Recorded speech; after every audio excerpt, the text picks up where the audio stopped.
land rent by tooth and claw.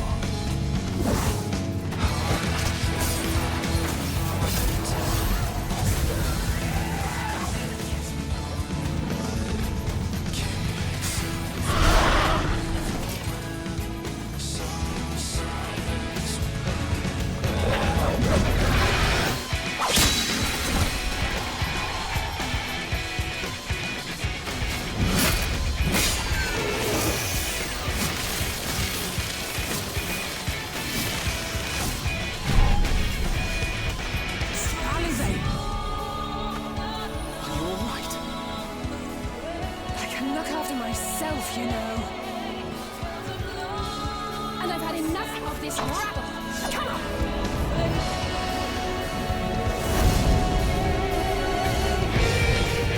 As the chaos spread, the star seemed doomed to unravel, and yet...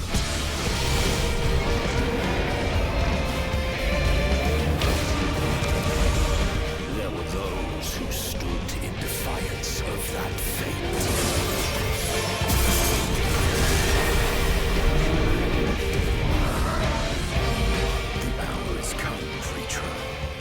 It's all or nothing.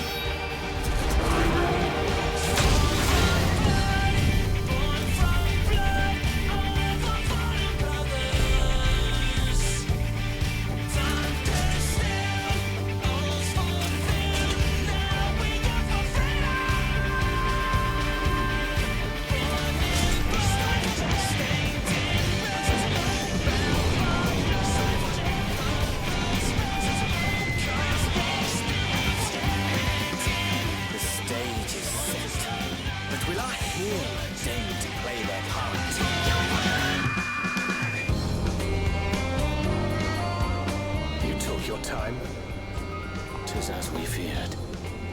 The respite afforded this land was but fleeting. The end draweth nigh.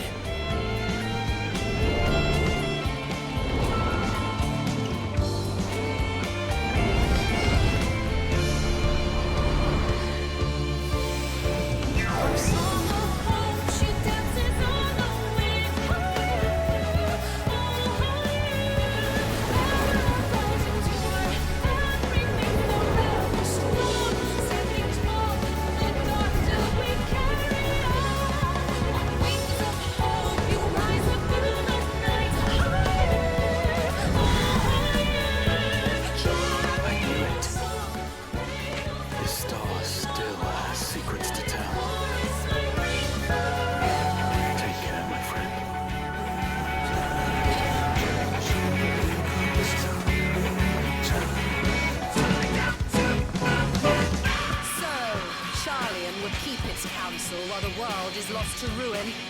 It would. Come what may, we shall live on. We must. Do as you must then, but we scions will fight until the heavens fall, until our last breath.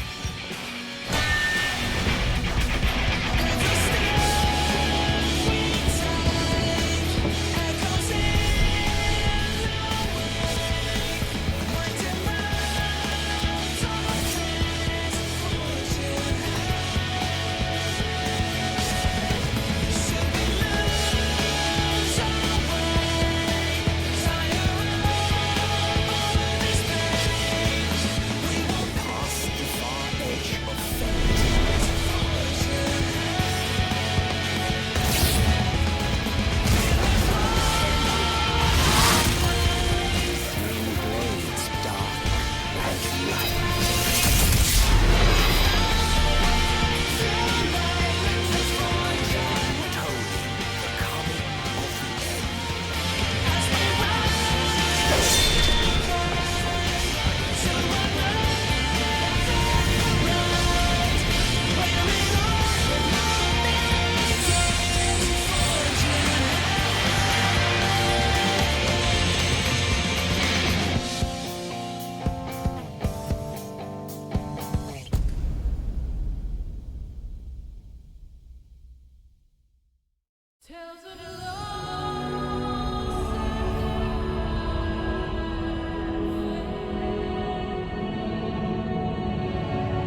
All set, I take it? We finished what we could. Delivered supplies, tracked down escaped animals. Trivial tasks as they may be.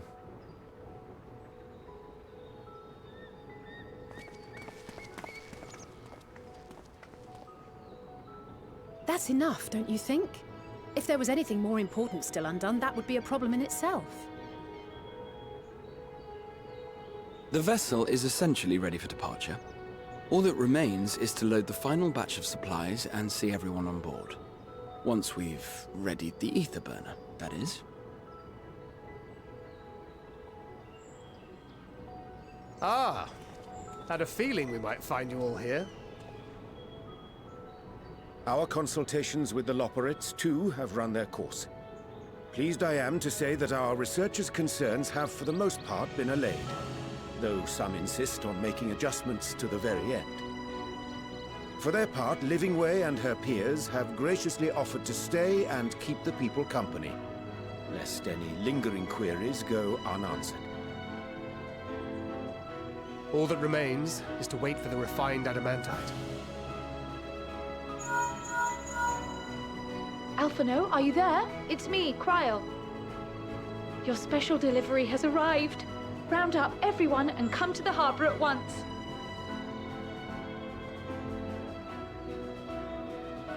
Speak of the devil. Let us go at once.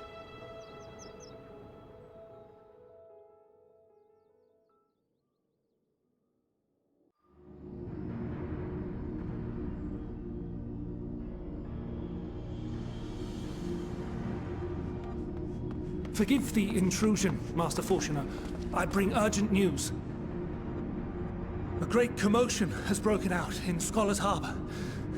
Your presence is requested, with all speed.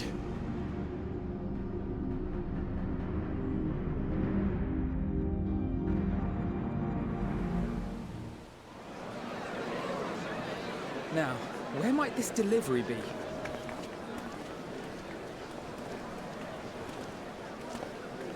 Oh.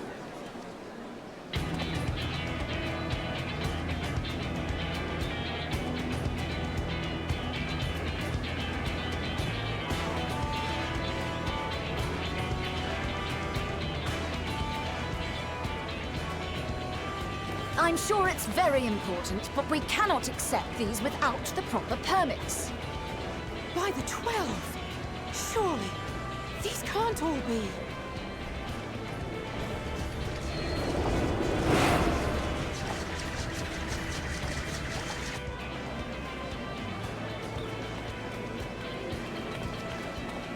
Bleeding hellfire! They're bringing them by sea and by air. All these folks in these crates.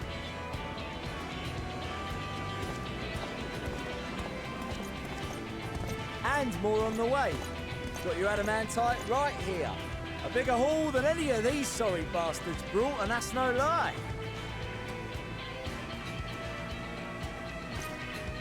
Yes, because you were charged with seeing the shipments from Gridania and Uldar here, along with your own. Give credit where credit is due. Sounds like the sorry whinging of a sore loser. An hypocrite to boot. Ain't no way a scrawny whelp like you took a dozen steps inside a Dalamant shard. I'll have you know I went all the way to the entrance. I played a vital role in keeping a lookout whilst our expeditionary forces secured the adamantite. Left you outside so you wouldn't get anyone killed, did they? Well then, credit where credit's due, you did a right fine job sitting on your ass. Take that back. Make me. I will not stoop to your level.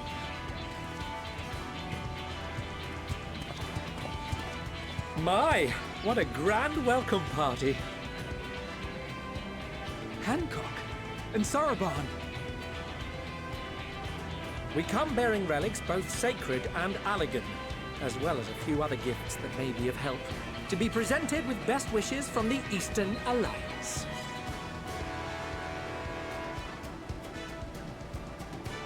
I myself have come with a sacred relic of the Kojin. Upon learning of your need, Bunchin bade me deliver it on behalf of the Blue with all haste. Fearing I could not swim here with the necessary speed, however, I thought to beg our Confederate allies for aid. To my delight, Hancock was already preparing for departure at the selfsame port, and had space for additional cargo. We did, of course, need quite the impressive vessel to get it all here in time.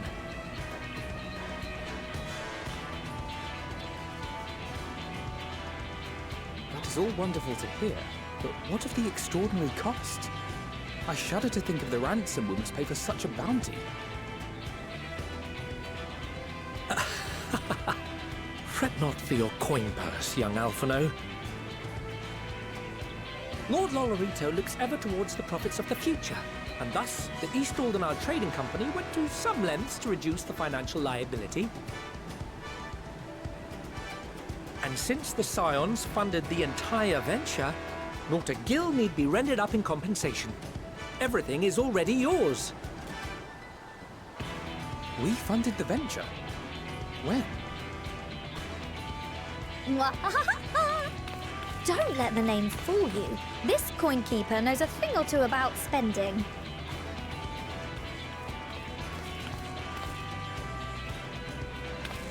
When it comes to capital investiture, a sprinkling of gil here and there will not do. You need enough savings to make waves when it really counts, which is why frugality is paramount. We also have the benefit of a generous patron. Generous being rather an understatement. She has supported us from the shadows since the very founding of the Scions. Ere we even had coffers to fill. Mother! Chameleons. I remain, of course, an entirely neutral party. I simply thought our family's coffers were needlessly full. We can hardly take them with us on your teeny-tiny toy boat, now can we? And 'twould be a shame to leave all that hard-earned wealth unspent.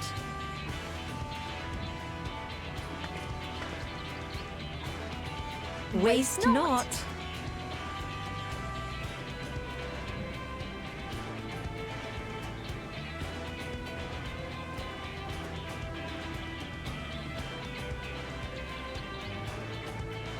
However did you manage so much in so short a time, then?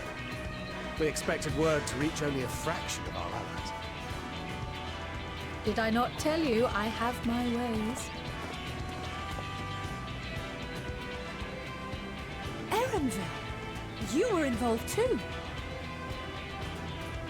I received a letter from Cryo after we parted ways in Labyrinthos.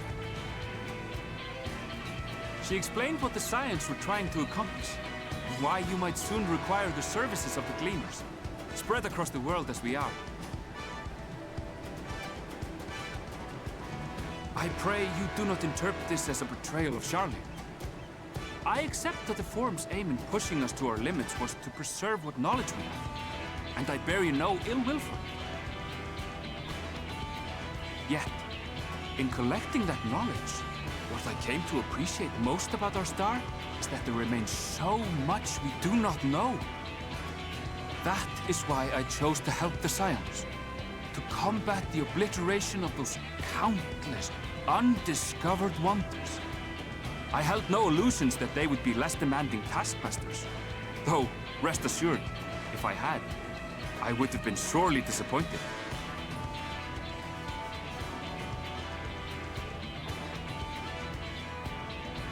To make a long story short, the whole of the guild ship cooperated to ensure your call was heard far and wide.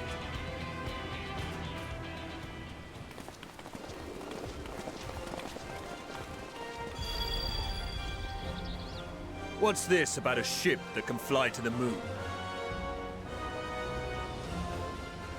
And why didn't you mention it sooner? The one time you don't beg my aid, your problem's a bloody ship that can fly to the moon. Sid, you brought the team. Of course. Garland Ironworks' finest. You need only point us towards my new favorite ship. As you like us not suspect, we've also brought adamantite for Mordona's Dalamud Shard. I admit to some consternation upon first receiving Kroll's message. So few scions remain at the Rising Stones now. Far too few for such an expedition. However, the Gleaners were able to secure us reinforcements. Idleshire's treasure hunters, not least among them.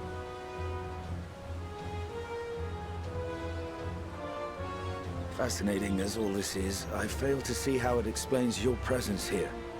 Does Razat not have more pressing concerns?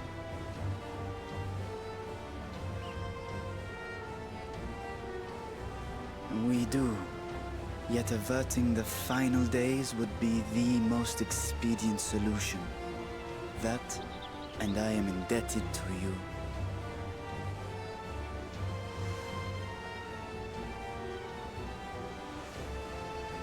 Though they chose to take their leave of Thavnair, those you saved in Galimund remain my people. My gratitude is beyond words. 'Tis appropriate that I aid you in kind. If in the doing we bring salvation to others of this star, so much the better. You will recall that I spoke of my father, Midgard Sommer, and his journey across the great expanse. As he traveled betwixt the stars, his resplendent scales drank of the ether in those nigh empty surrounds, and imparted to him the strength to persevere. Thinking they might further your cause, I called out to my kin for consent. Ashdai's answer was silence, as ever. Tiamat and Chris-Velgre, however, responded favorably to the suggestion. My sire, too, gave his assent. Thus have I brought you his own worm scales. Fit them to your purpose, and seek a worthier fate for us all.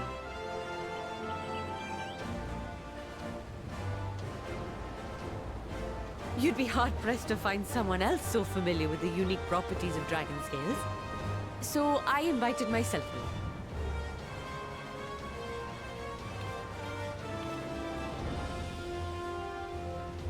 Bugger me, this is so unbelievable. I've gone right back round to believing it again. Forget a 6% gain in efficiency. With all these goodies, we could get 7, no, 10, no, 14 bleeding percent. Think of how far we could go. What we could do with that much power. What we could blow up. If Kokol is duly convinced, then it must be true. In which case, the Scion's end of the bargain has been fulfilled. Would you not agree?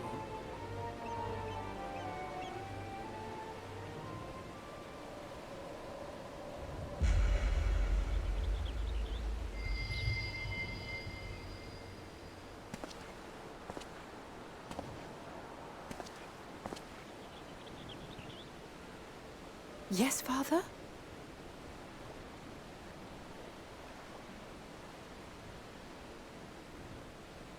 I know not what you seek of Hydaelyn, nor for what purpose you would take command of our ship. Yet this much is certain. To do so will be to dictate the fate of this star and the lives upon it. The lives of each and every creature, in their magnitude and their fragility. Do you understand? And are you prepared? We have seen and we have felt how much each life shapes this world. And so we are determined to abandon none. We understand what is at stake, and we are prepared to bear this burden.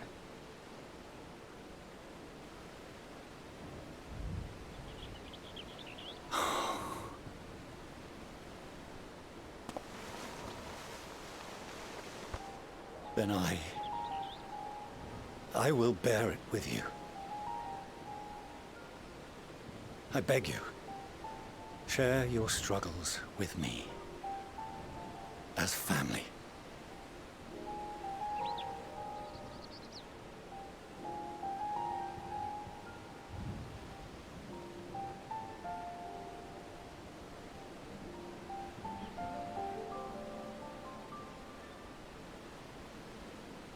You grasped my fingers with such tiny hands the day you were born. I thought my heart might burst. It was love and happiness beyond expression. Overwhelming. And a conviction so powerful that I trembled with something close to rage. I had heard the final days foretold. I swore to myself then and there that I would not let them steal your futures.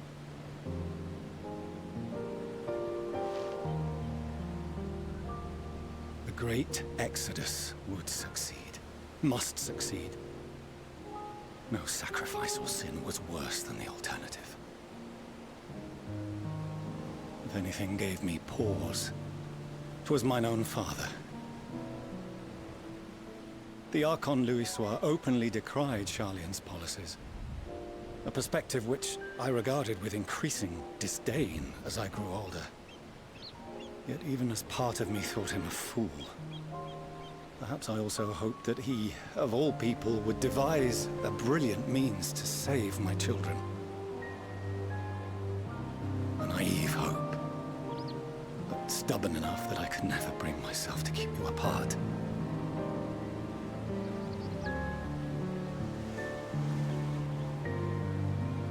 No, that was his doing, when he perished at Carteneau. As we pulled that twisted slab of Dalamud from the sea, I remembered the warmth of your newborn touch. Chastened, I vowed never again to suffer any interference in my mission to protect you. No matter that you yourselves wished otherwise. Detest me, fight me tooth and nail, I would suffer it, and more, and be satisfied so long as I could force you onto the ship.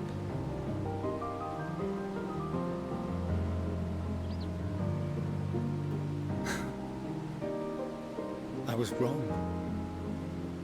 You two have grown so much stronger and so much wiser than I dared dream. You have earned the right to walk your own path, and already begun to do so. Good. Because there are things we care about, and people we love, and none of them is replaceable. Not a one. It cannot have been an easy journey for you to have come so far. We shall be glad to acquaint you with the finer details someday, once this danger has passed. All that we have seen and heard, that we have felt and learned in our travels. Ours is not a kind world, but it is beautiful. Always. Oh no. Are you quite sure that's wise? After all, someone turns pale and flees the room when he sees so much as an envelope containing word of your adventures. Whatever will happen if he learns what you were really up to? Millions.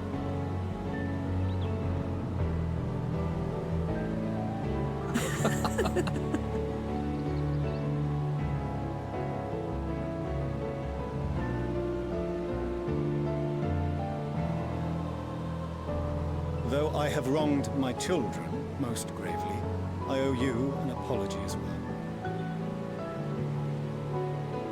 I assumed that it was the Scion's influence that made them so keen to charge headlong into danger.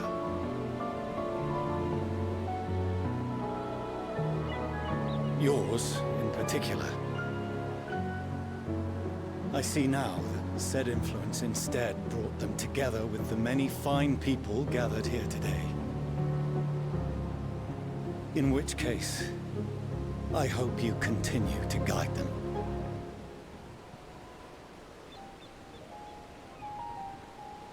If we've finished loitering about the harbor, might I suggest we put our plans into motion? People are beginning to look confused. Perhaps you can spare a few words ere they resume the tedious lugging of cargo. You've no small number of friends and admirers here after all.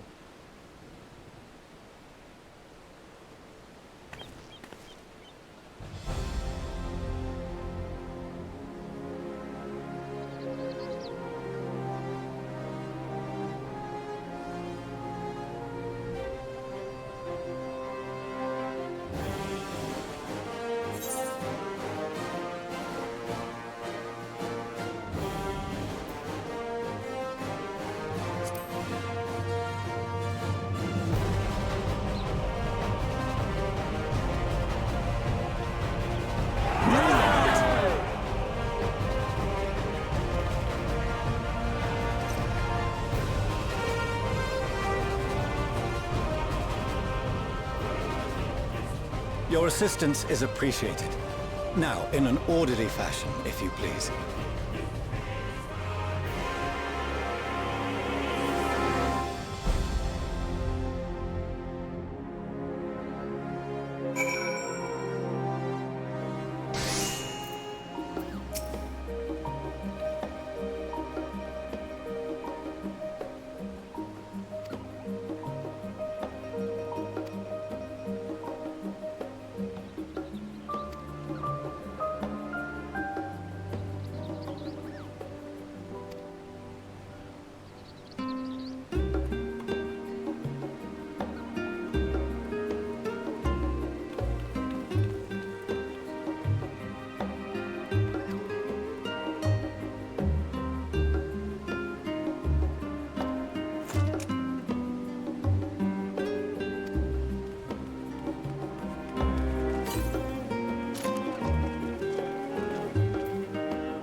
All seems in order with the lens.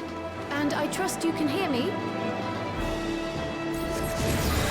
Those things are pure malcontent. The residue of lives unfulfilled.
ether.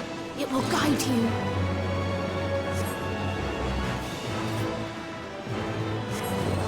The ether is too dense. Ah, I'm losing you.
It's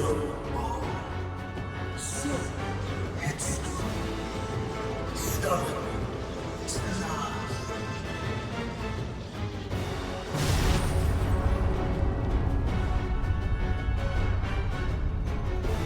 But this is as far as you go.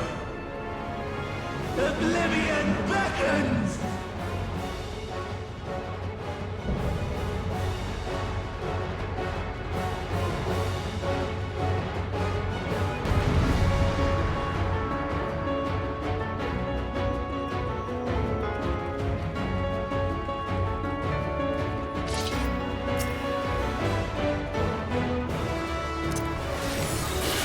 Many faces have I worn, but this is my favorite by far!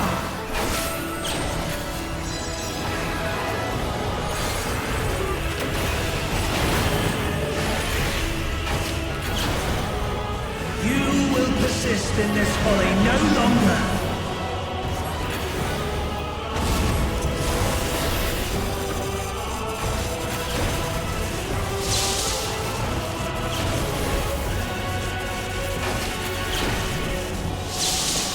The stage is set!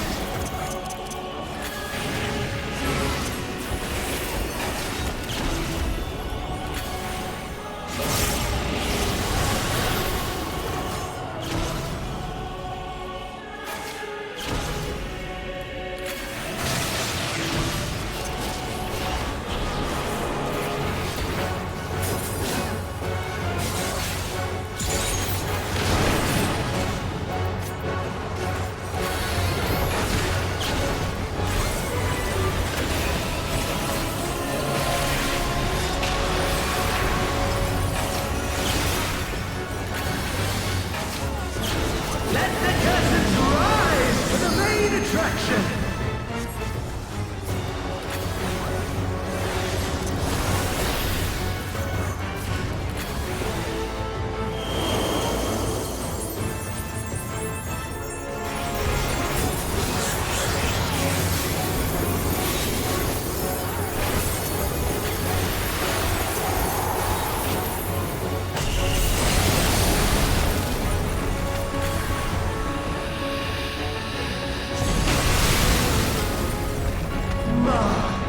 What a boorish audience you are!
Lies!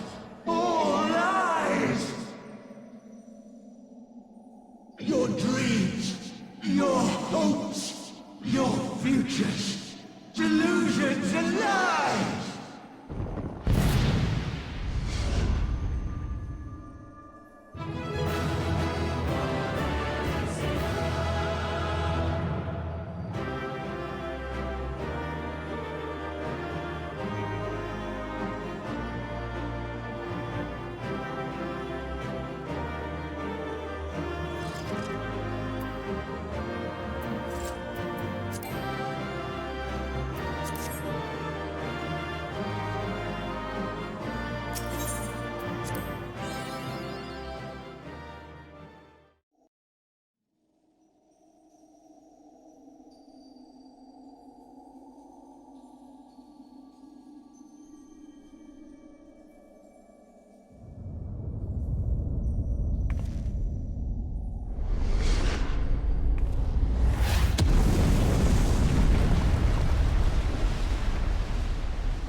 My very essence begins to wane. Sweet, sweet agony.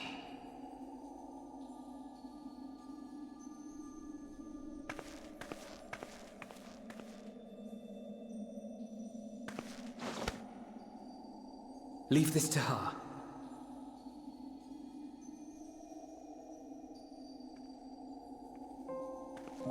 Come to deal the coup de grace. Good. Watching you struggle against the inevitable is bad comedy.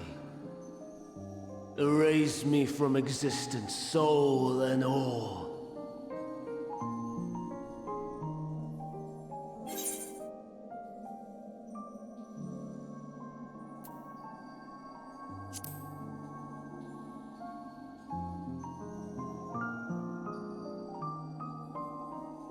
How would you know that name?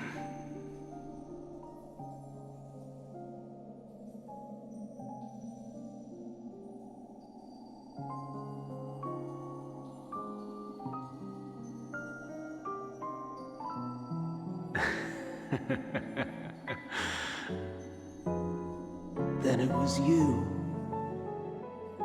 In Elpis. With Emet-Selch. The final pieces fall into place.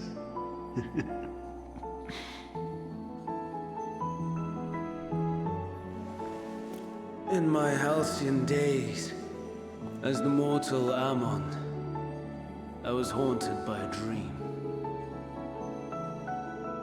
Night after night, the faceless multitude, the voiceless cries, shards of shattered memories.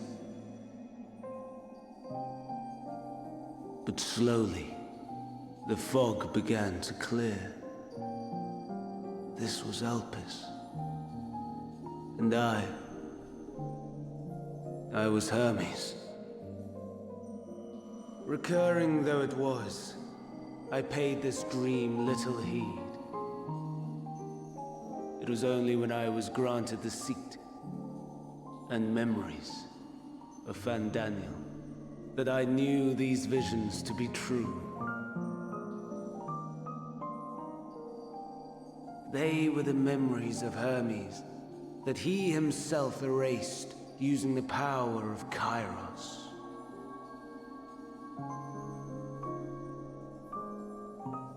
Or so he thought. In his attempt to burn away the events of that fateful day, he succeeded only in searing them more deeply into his soul. My soul. Death failed to expunge them, no matter how many times it came. Rebirth after rebirth, from one Fandaniel to the next. I wonder, is Emet-Selch adrift somewhere in this ethereal sea? in defeat, finally remembering your time together in Elpis. How it must gall him to be entrusted with knowledge of the final days, only to be rendered powerless to act upon it. So many lifetimes dedicated to restoring his beloved Amaral in blissful ignorance. Oh, folly. But make no mistake, my life as Hermes is not the reason I invited the world's end. I have lived. I have struggled. I have dredged the very depths of despair. And in the detritus of existence, I found the truth. I served a great ruler, powerful beyond measure. The world his dominion. Yet even he and his vast empire were destined to fall, to become one with oblivion. At the end of life's journey lies only death.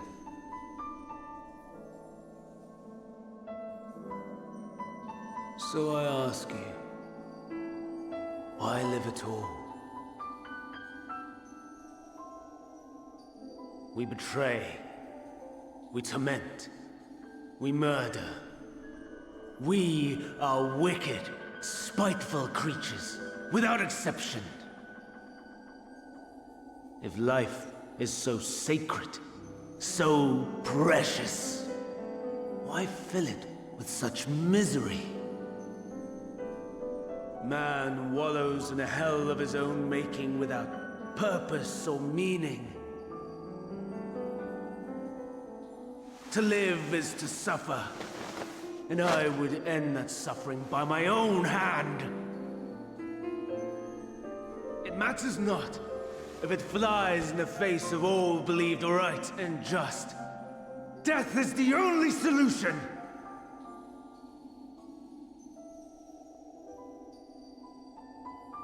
That is my truth, my answer to the question. And yet, even as the words pass my lips,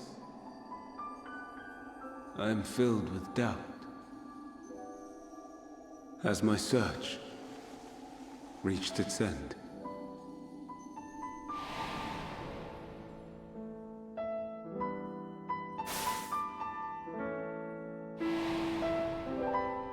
Was this the only way?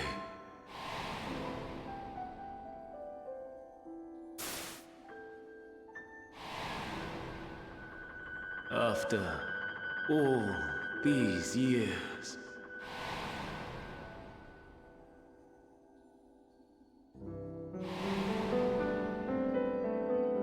is this the answer I was hoping for?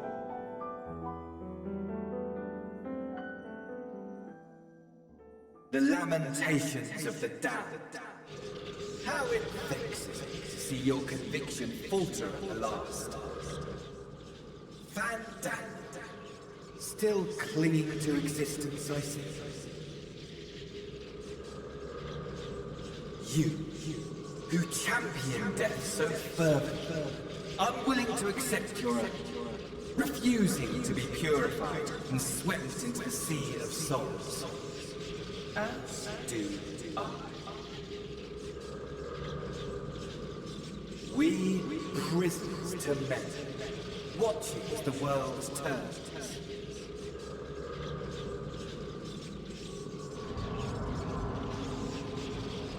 Though unlike me, you will be spared the ignominy of having your corpse made a puppet, dancing to another's tune.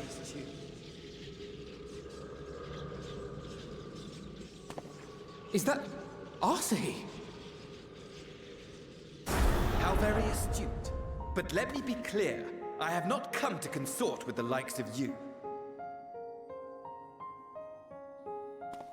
Nor have I come to bemoan the state of the world following my untimely demise. In fact, I delight in mankind's downfall, and the anguish it brings the savior of the savages. If I played some small part in the chaos, all the better. Not that I was in any position to resist.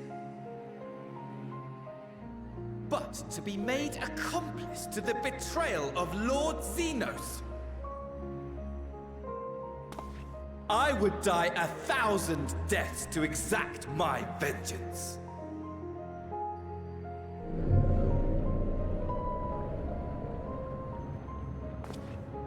Now you are at my mercy.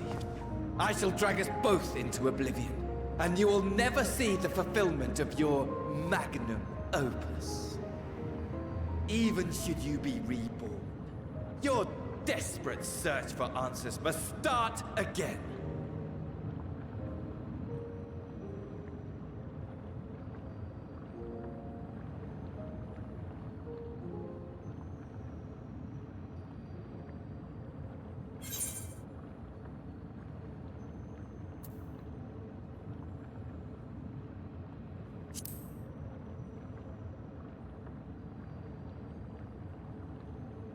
Even here, even now, you have every right to hate me. For the fool I was, for the monster I became. But I will not beg forgiveness. The tale of Hermes, the man who knew so much, yet understood so little, ends here.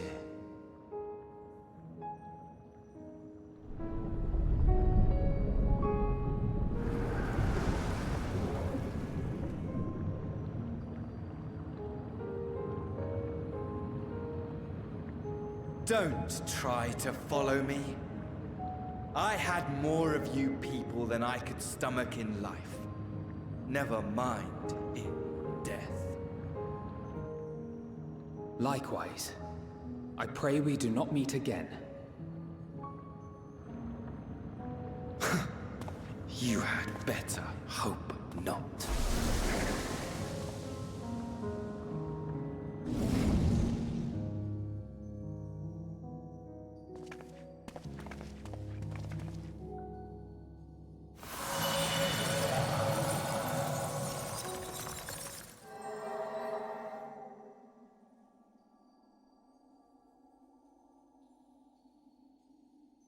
Come. Hydaelyn is waiting.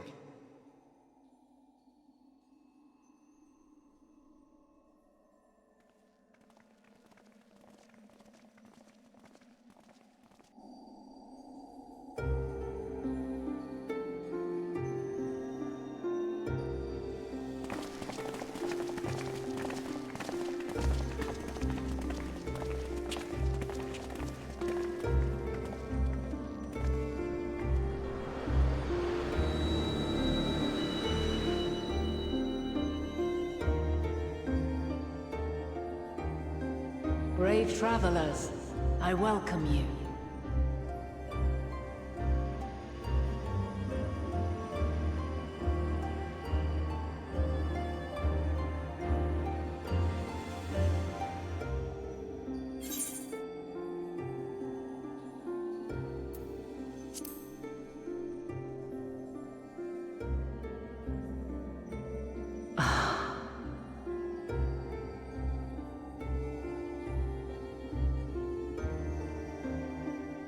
I see.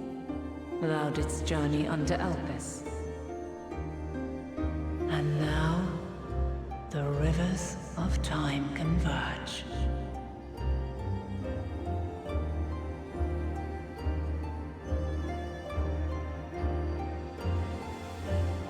I know why you have come. Yet I would hear you speak your reasons all the same.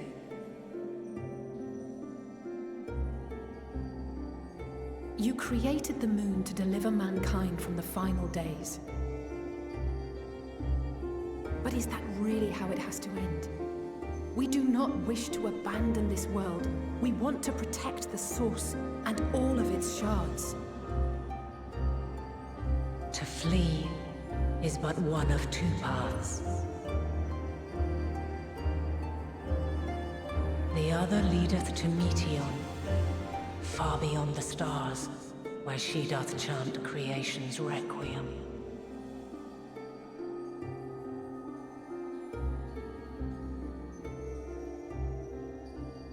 Her domain is formed of dynamis, pure, absolute.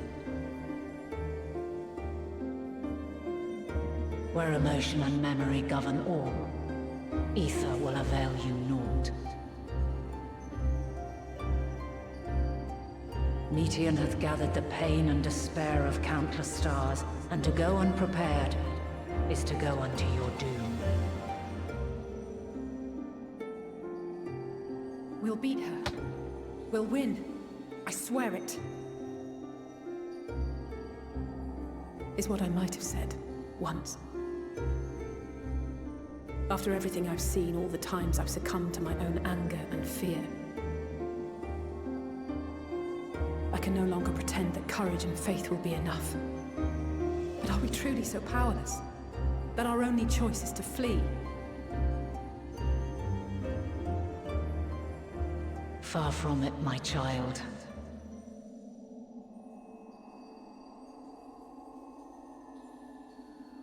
Long ago, the inhabitants of myriad stars, many more prosperous than Atheris, sought to free their worlds from life's woes. Sorrow and anger, conflict and hostility, despair, and even death itself. But as Meteon reported, every attempt ended in failure. Darkness abideth within every living being, and can never be cast out. Neither reason nor faith can challenge this immutable truth.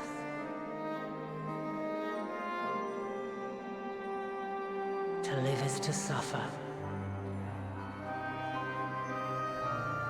And in suffering, find strength and purpose. And hope?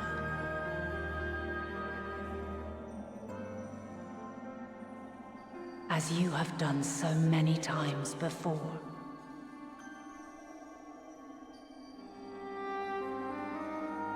Thou dost pursue an impossible dream, yet knowing this, you pursue it nevertheless. And thou hast learned to depend on others as they do thee.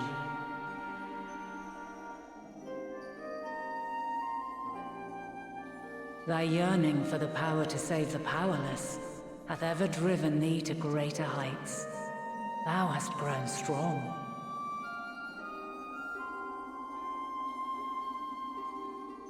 Though those closest to thee no longer walketh by thy side, their love remaineth thy guiding light. For duty's sake, thou hast been bound by truths unutterable time and time again. Yet thy heart hath never wavered, as thy companions will attest. In thy pursuit of mysteries great, all thou believest is brought into question. Undaunted, thy thirst for knowledge remaineth unquenched.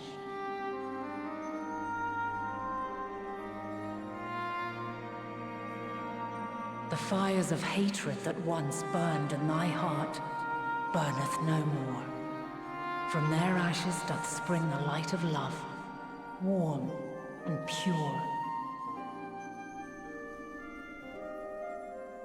As witness to black calamity, thou despaired at man's helplessness. Resolved, thou didst unite a distant world on the brink of collapse.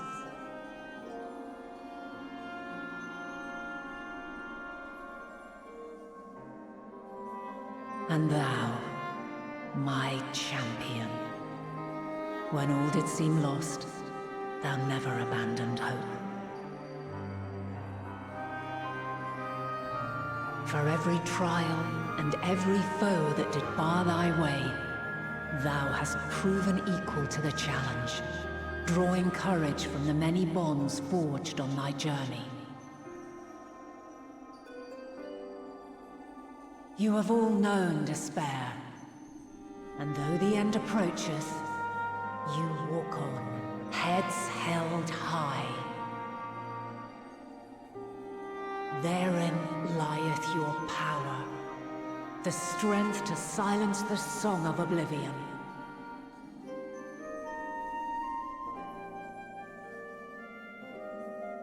Then there is a means to confront her. Yes, if you should prove yourselves worthy.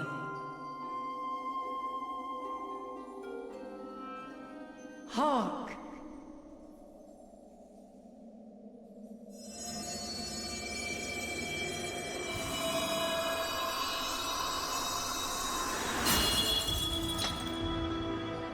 Nigh impossible is it to send mortals to the edge of the universe.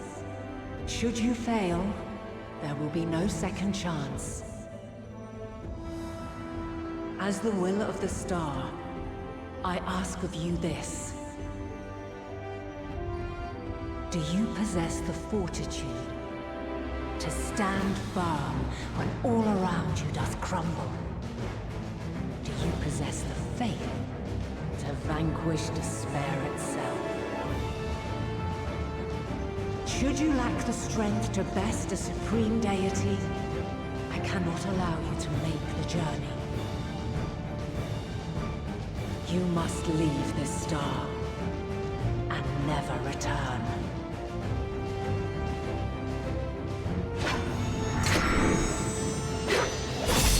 Prepare yourselves. Prove ourselves worthy, then. Sounds straightforward enough. Aye. No room for confusion there. In any case, we've come too far to back down now. I am of the same mind.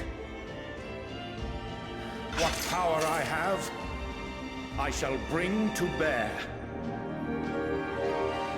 The three of you seem to be forgetting who we're up against. It's not every day we battle a divine being of untold power. Well, not quite every day. Do try not to get underfoot. Needless to say, there'll be no margin for error. Let us hold nothing back. For the people of this world and those beyond the rift.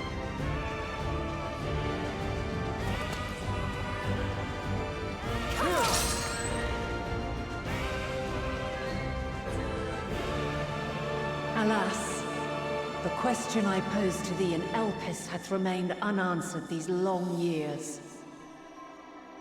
I would hear thy response, warrior of light. Shouldst thou emerge victorious?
The last of my kind shall test thee.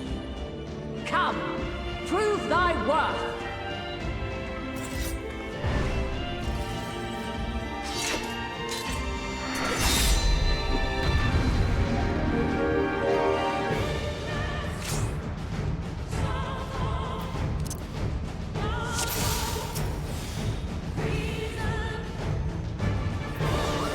Have you the strength of will to alter man's fate?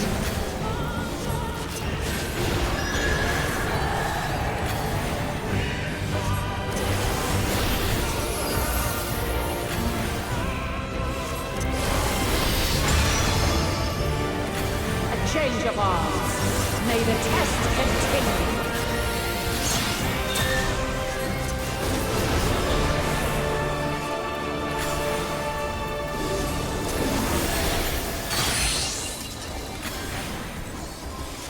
We're near or far.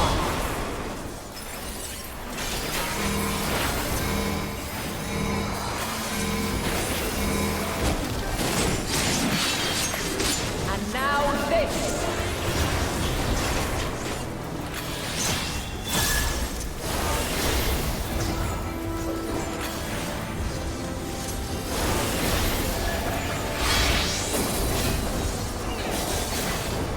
Light unyielding.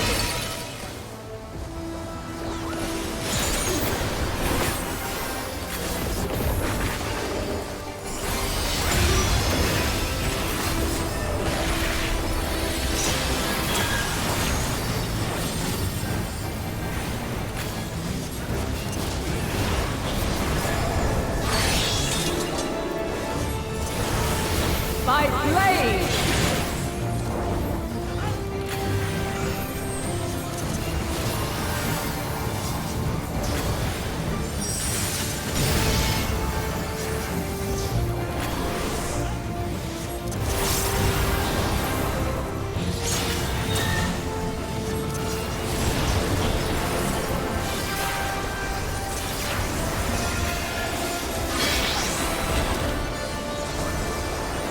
Light unyielding.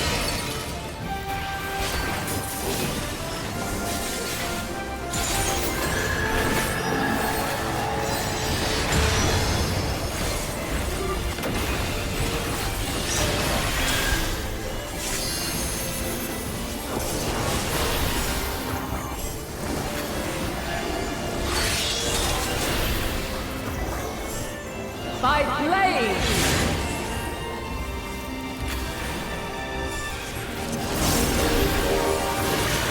Crystals of light, to me!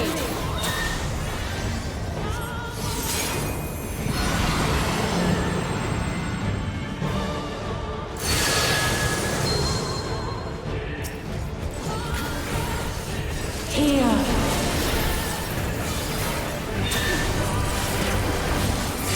The song of creation's end!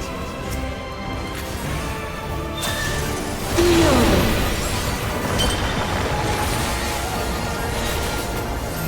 The sorrow and hope's demise. Think!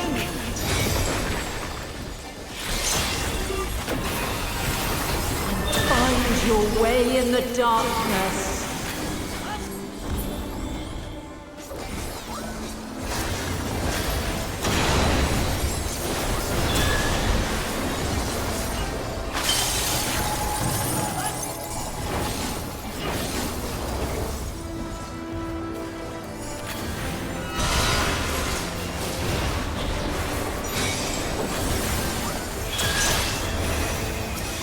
Follow your light!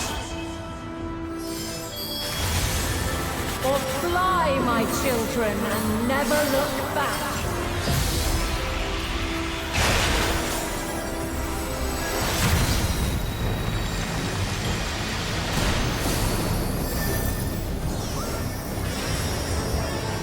Then you are resolved. But this test is far from over. By crystal's light.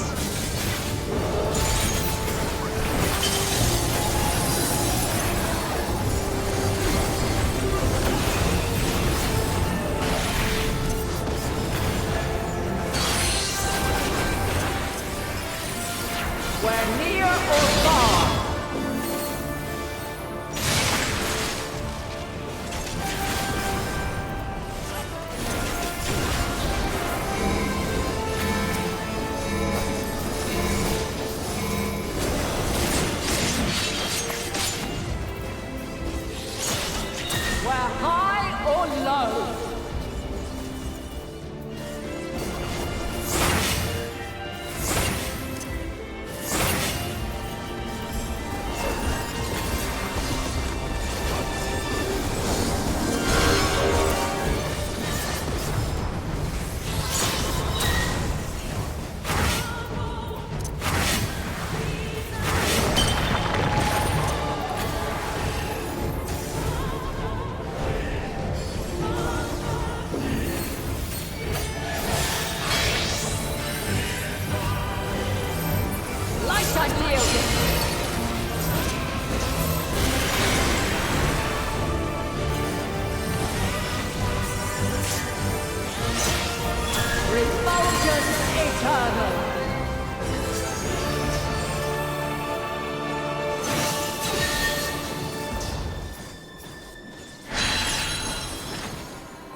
By blade!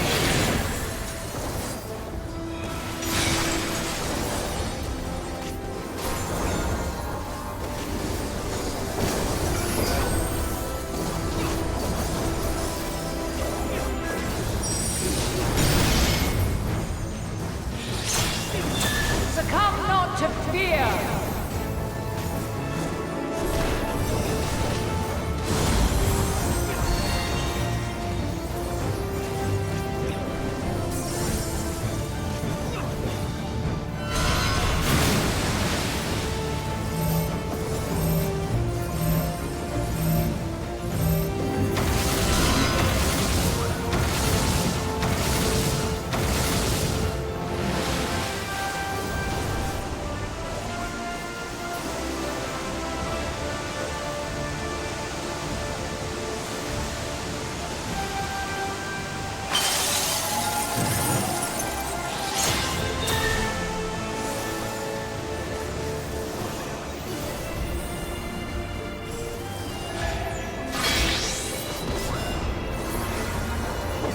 Light unyielding!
Have you the strength of will to alter man's fate?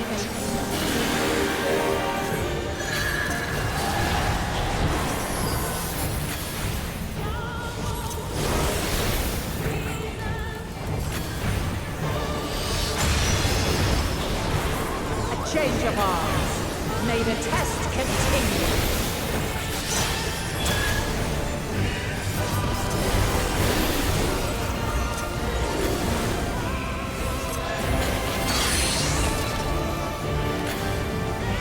We're near or far.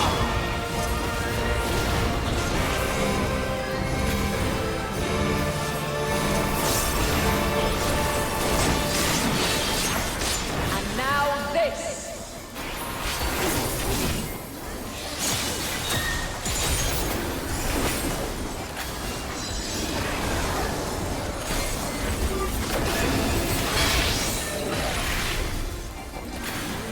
Light unyielding.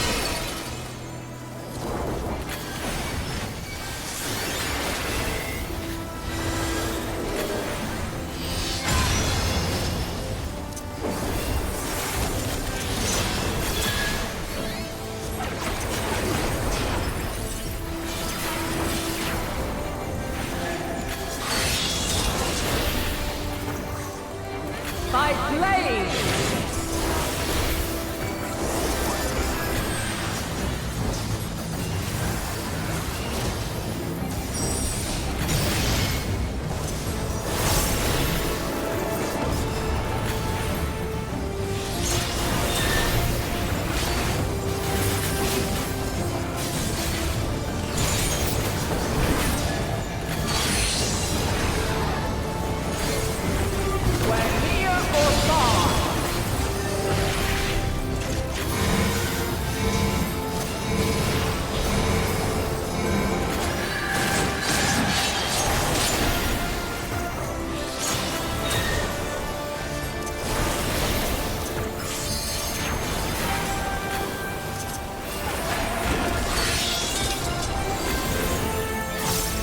By blade!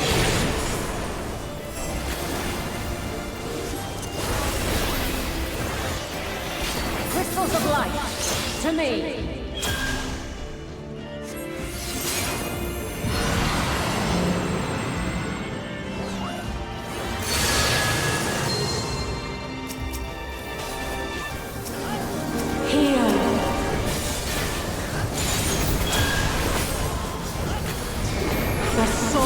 Creation's end. Feel.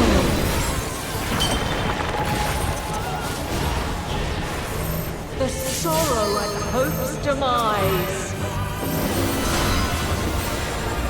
Think.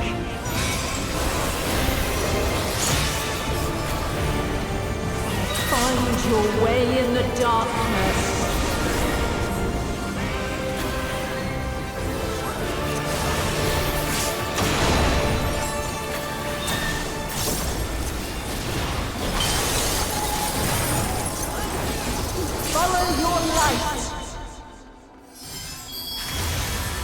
Or fly, my children, and never look back.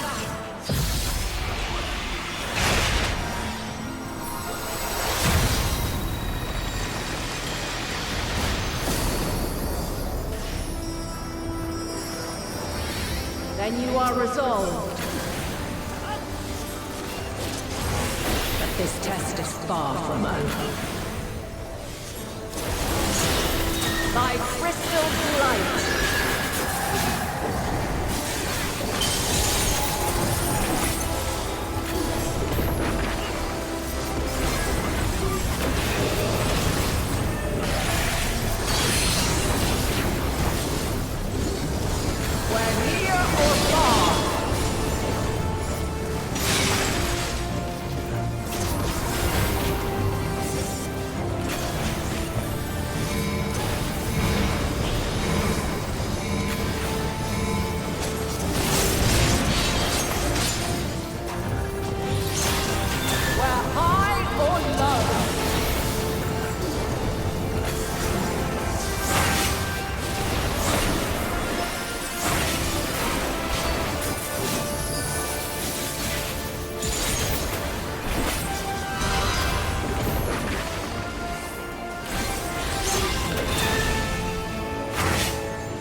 At last, man has the strength to...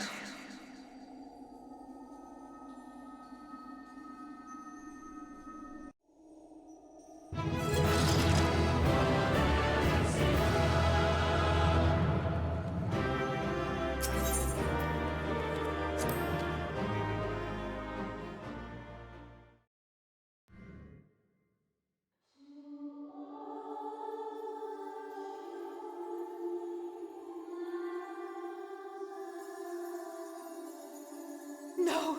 This can't be happening!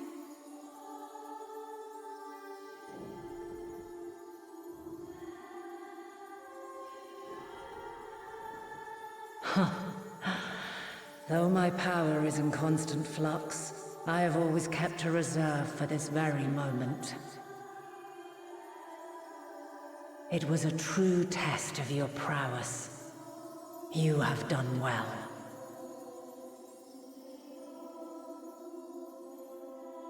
There is one thing I must ask. By sundering the world into 14 shards, the ether of all living beings too was divided. This reduction would in theory allow us to more easily interact with Dynamis. Having seen mankind brought to the very precipice of extinction, you wished for us to develop a means to overcome despair. You believed we had the potential, and sundered all creation to see it fulfilled, to deliver us to that swirling maelstrom of Dynamis in which our foe hides, and grant us the power to defeat her once and for all. Is this not true? It is as thou sayest. 'Twas the trial to which I subjected mankind, and it hath led to untold bloodshed and suffering. There was no kindness, nor justice in the tragedy I wrought. When confronted with the almighty Zodiac, my only recourse was rend him and the world asunder, that his power be diminished for a time.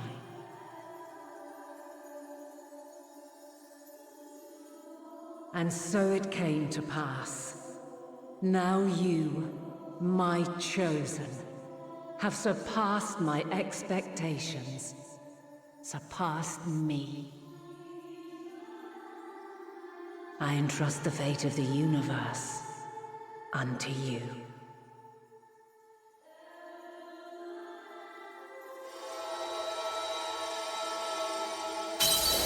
This crystal contains the memory of Meteion's passage through the stars.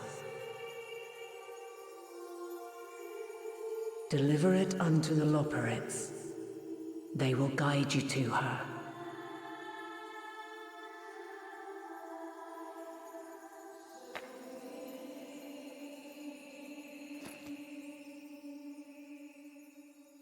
Though they may be capable of crossing great distances, there is a vast difference between traveling to the moon and the furthermost reaches of the Great Expanse. And unlike Meteion, we cannot simply soar on waves of Dynamis to our destination. Indeed. To make such a journey would require an astronomical amount of ether.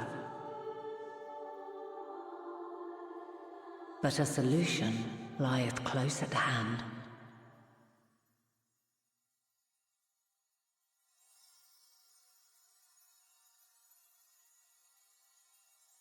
Of course. Yes, my child.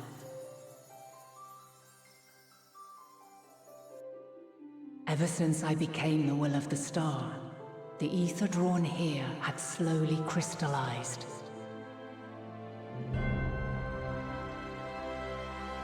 They who have answered my call know it well.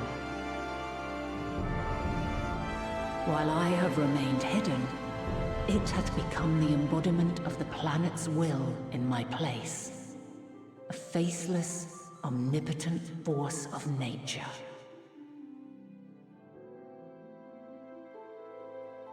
The Mother Crystal, our final hope.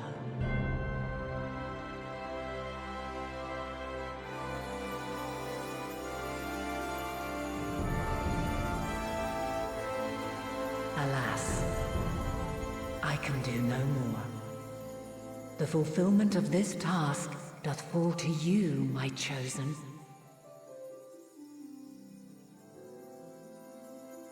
Now, heed these words. Darkness and light, despair and hope, as goeth one, so goeth the other. Become light, become hope.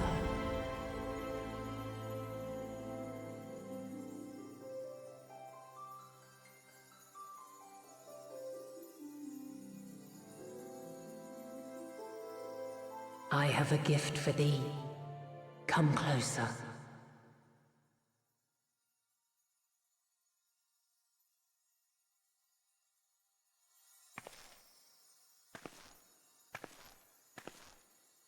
Long have I searched for a means to safeguard the future of this star. Though I knew failure after failure, by recalling thy tales and my promise to thee, I found the strength to carry on. Though the world is ever changing, thy thirst for adventure hath never waned. Thine unshakable resolve never ceases to amaze, to inspire. As a mark of my gratitude, I bestow this final gift. Thou dost possess the crystal of Azan, yes?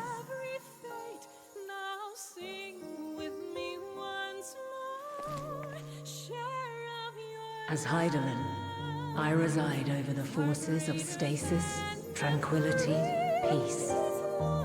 The laws which impart stability to existence itself.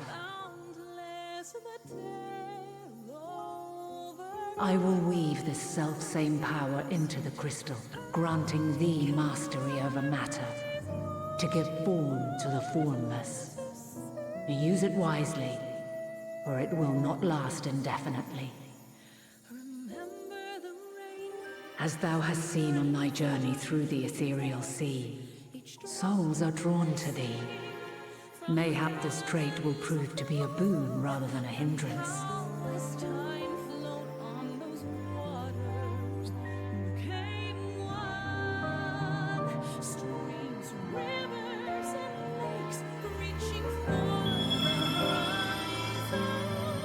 It is thy hopes and prayers that enable Azam's invocations and give them life. So keep them close. But pray, remember this. When the way forward is hidden, even from the mind's eye, look not to the invocation, but within yourself. These were the words of the crystal's original bearer.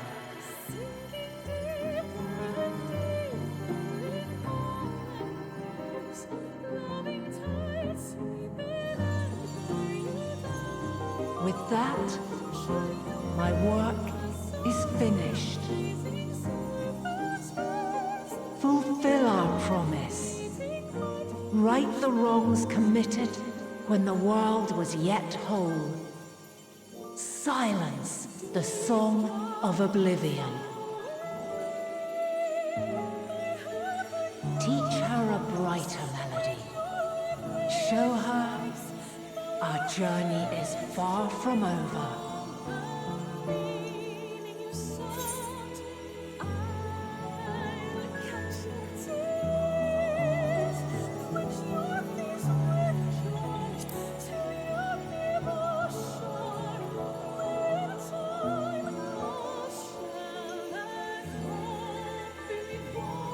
It is I who should thank thee for all thou hast done and may yet accomplish. Long after I have gone, though not even my soul remaineth, my love will be with you forever. my dearest children.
There you are.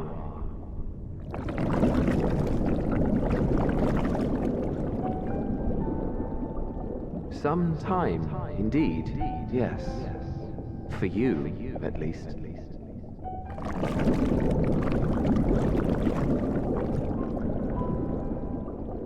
Believe me, I'd meant to get some proper sleep. But here we are, drifting along instead. Well, well, you too. And so we remain, to watch and wonder.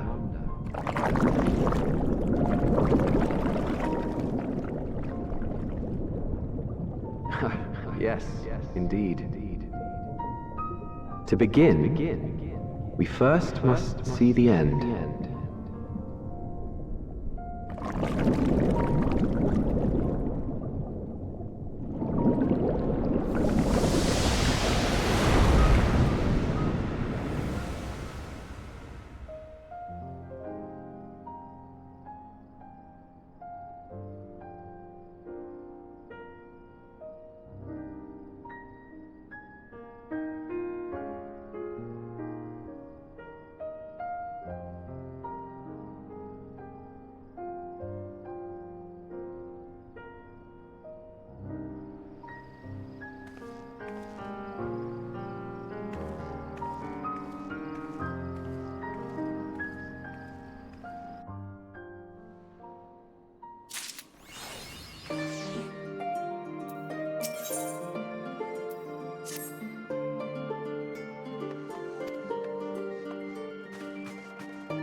Your business with Chitauri was finished.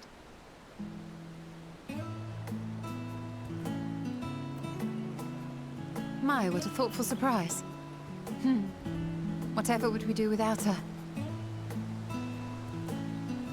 Indeed. And she's right, you know. It hasn't been all doom and gloom. Feels like a lifetime ago that Master Louis Soir gathered us together to form the Circle of Knowing. Since then, we have experienced much. But rather than feeling wiser, the more I learn, the more I find my knowledge lacking. Forsooth. As a student, vainly did I believe that I held the secrets of creation in my grasp. Yet that which I had seized was but an insignificant sliver of what awaited in the wider world. Every encounter, every experience hath served to open mine eyes, enlightening and humbling me in equal measure. Even from those whom I called enemies have I learned many a valuable lesson.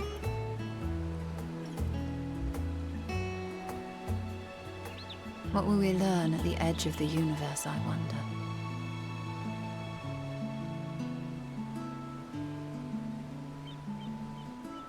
Ultima Thule, where the bringer of the end makes her nest.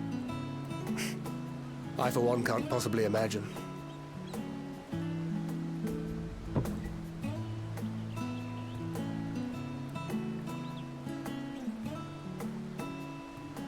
But whatever awaits us there, we will survive. We must. For her.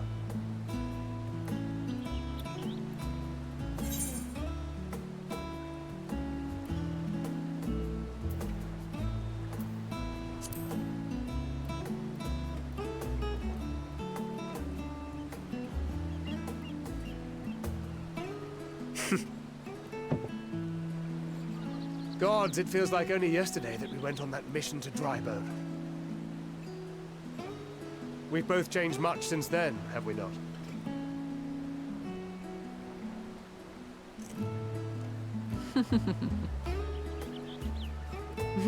We've come far together, and if we have aught to say about it, we'll go further still. Aye, we will avert this calamity and return home. In preparation for which, we must give thought to what we hope to achieve after the proverbial dust is settled. What with the primals and Ascians all but dealt with, I suppose we'll need to look for new hobbies. In all seriousness, though, in uniting to overcome a common foe, the disparate peoples of the world have found a way forward together. It's a truly gratifying sight to see. Indeed. Though it was many years in the making, we have successfully set in motion the gears of fundamental change. With this, we have fulfilled our humble role as a symbol of hope. And I dare say it is time to bow out. After all, there is no shortage of hands to bear the torch in our stead.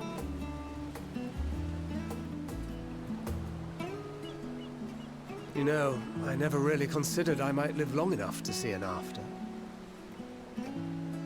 But even if my time as a scion came to an end, I don't expect that much will change.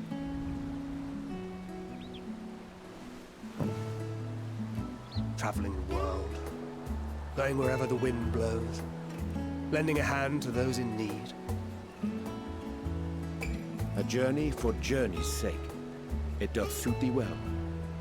I must confess, I too have yearned to see more of the world. If thou art amenable to the suggestion, I would accompany thee. Mine ability to affect an air of normalcy through artful disguise is much improved, thou must concede.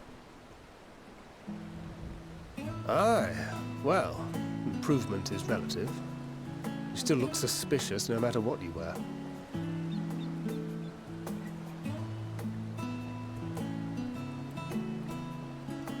What of you, Ishtona? Any grand plans? Why, continue my quest for knowledge, naturally. To begin with, I wish to know the state of the reflections, to which end I must find a means to travel between worlds. 'Tis the least I must do if I am to keep my promise.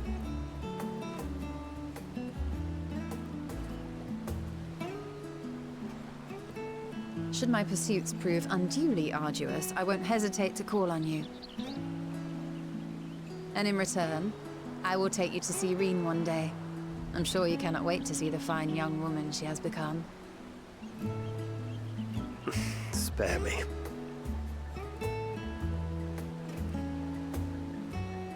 And what of thee? What wouldst thou pursue at duty's end?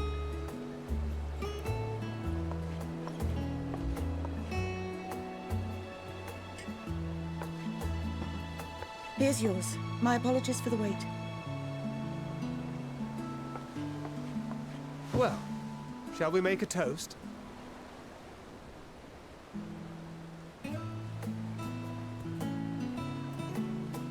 To victory. To our comrades. To the future of the star.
Oh.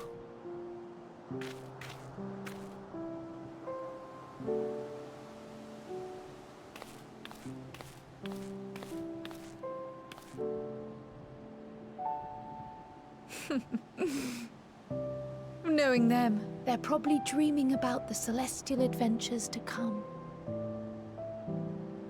Just as well. They've been running themselves ragged of late. Unlike you and the others, I'm a few steps removed from the danger and excitement. The things you all get up to never fail to impress me. But by the same token, I can't help but worry. Not only for your safety, but for your happiness. After everything you've sacrificed, you earned it 1,000 times over.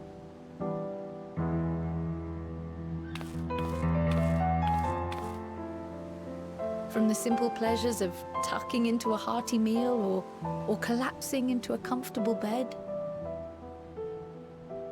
to the grand triumphs of visiting legendary lands or finding true love. You deserve all the joy in the world. There is so much that life has to offer, so much to be treasured and shared with those we hold dear. So promise me this. Come what may, you won't give up on your own happiness. When you're out there fighting tooth and nail, it's all too easy to forget. But in the end, your passions will be your greatest strength of all. Remember that.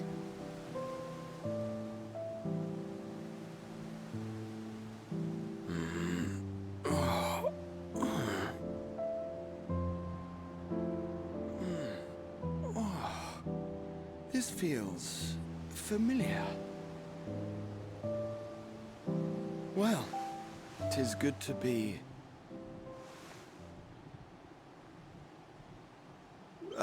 wait. What am I... Gods, don't tell me I fell asleep. Not that there's any shame in it, but you were sleeping like babies. Oh, how embarrassing.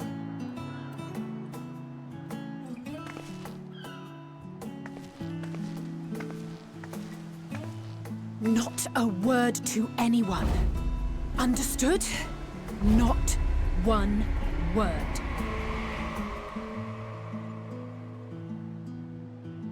I'm told that sleeping in proper beds of your own choosing is a much more effective way to prepare for battle.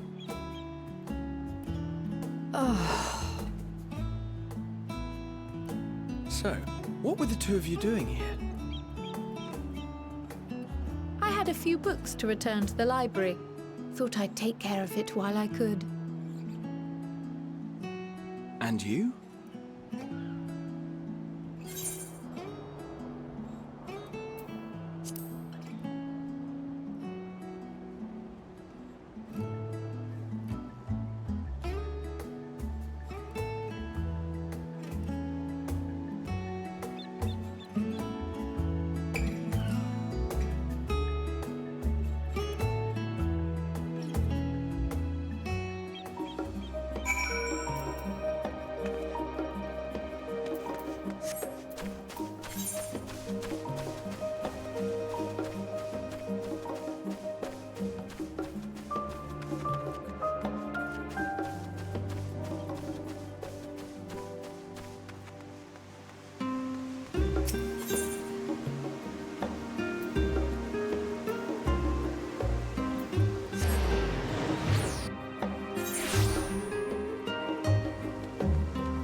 Oh.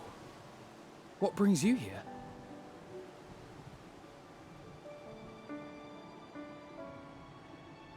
Ah, so you were worried that the Levier household might again be gripped by turmoil.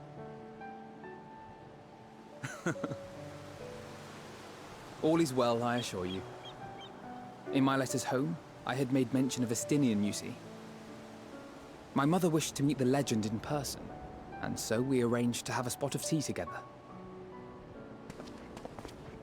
Where were you in my hour of need? Fell beasts I can face, but I'm not made for idle chit-chat with lords and ladies. Well, I for one thought you held your own. Mother was the picture of delight. I might have been delighted myself, were we in a tavern with more agreeable drink. The thought of fleeing crossed my mind, but what then? I'd never hear the end of it, least of all from Tataru. I'm sorry. 'Twas not my intent to cause you such distress. It's just... it was one of the things I didn't want to leave undone ere we set forth. That's not to say I think we won't be returning.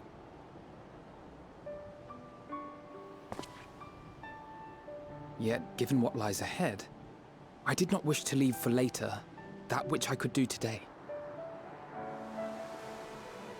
After all, tomorrow is never promised. It's fine. Not like I had better things to do. Besides, seeing you with your mother brought back fond memories of my own. Be we rich or poor, family is family.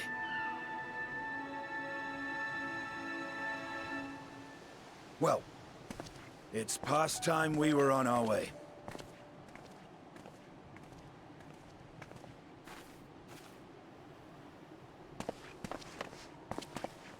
Wait!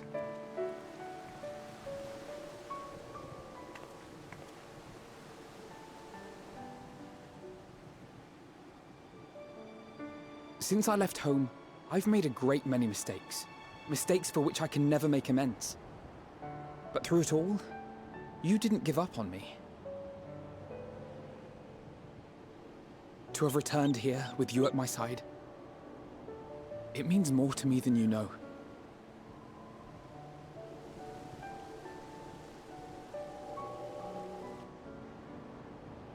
Thank you, from the bottom of my heart.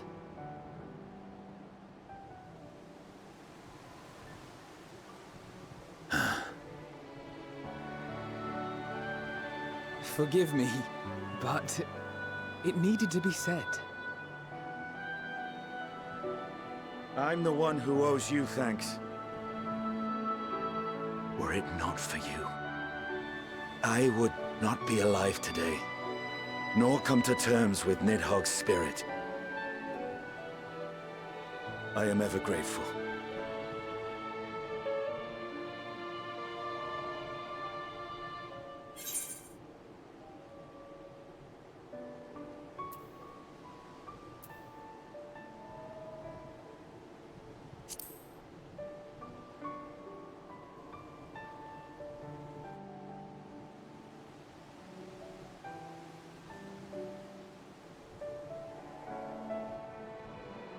Well, we needn't make it a competition.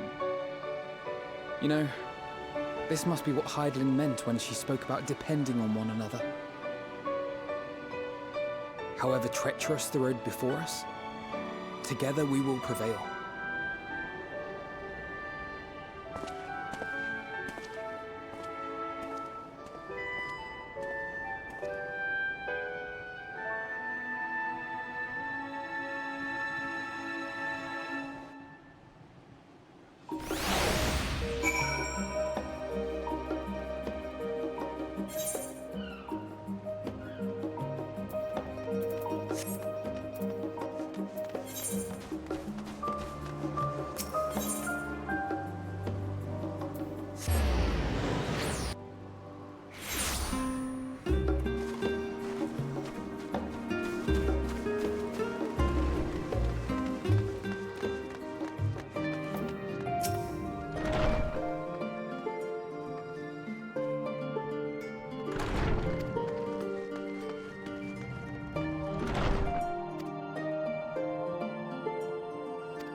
Never get what you want. Not even the battle you pine for so dearly.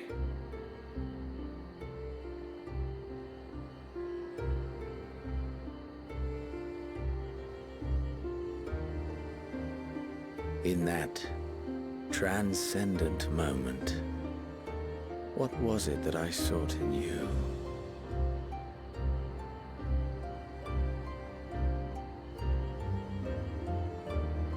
And what was it that you sought in me?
How often have we thus assembled?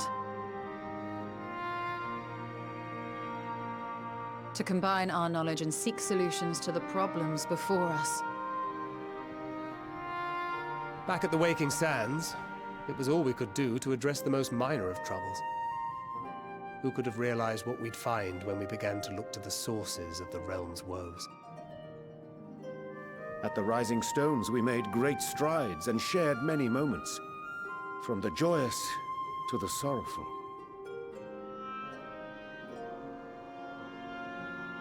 We've had occasion to call other places home too. Be it Ishgard or Kugane, we were fortunate to find sanctuary wherein we might take stock and continue our fight.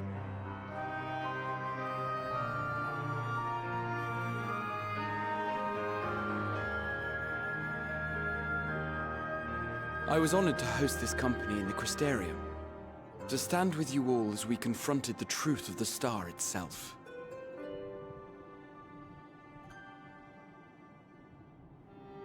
And now from this place, we go to fight the most important battle of all.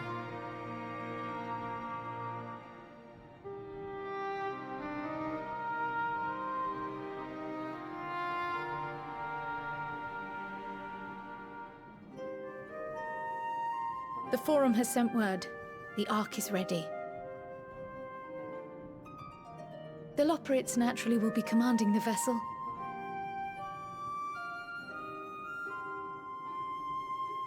They will see the 8 of you to Ultima Thule.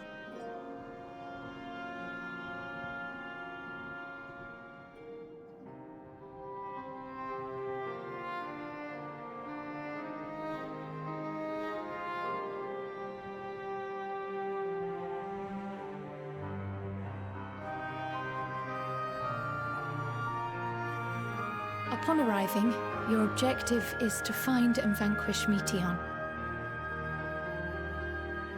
As a final formality, the Forum bade me ascertain your resolve. So, are you certain you wish to do this?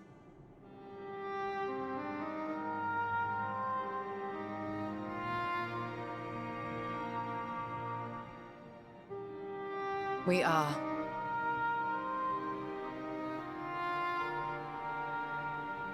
Then, ere you report to Thalmasane, I leave you with these words.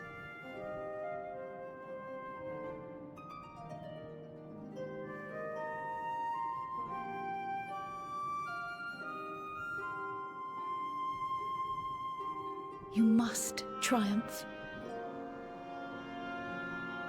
What that means will differ for each of you.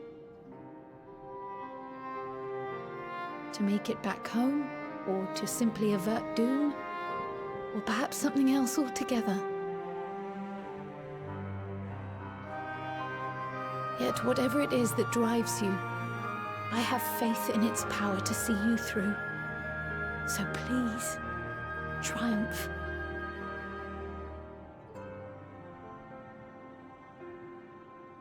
Triumph, as we who remain behind believe you will.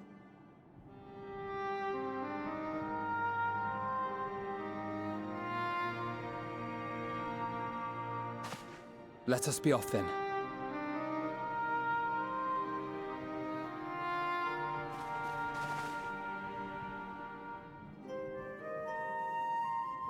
Wait!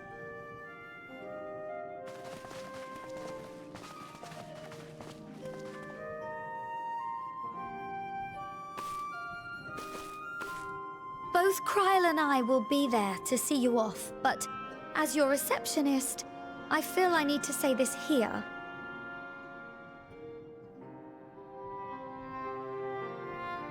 Safe journey, all of you, and be safe.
All present and accounted for?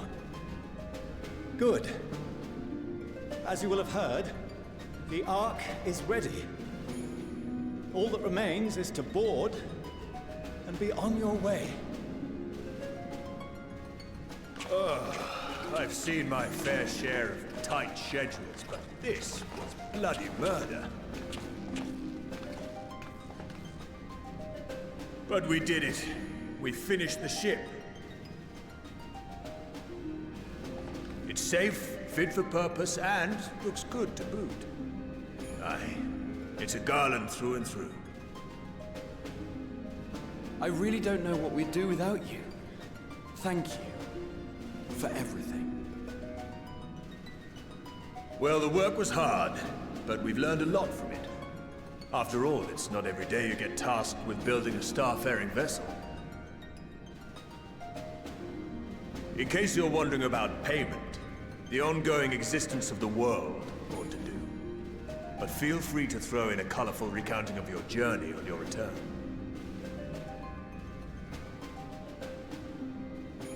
So, have you thought of a name? A name?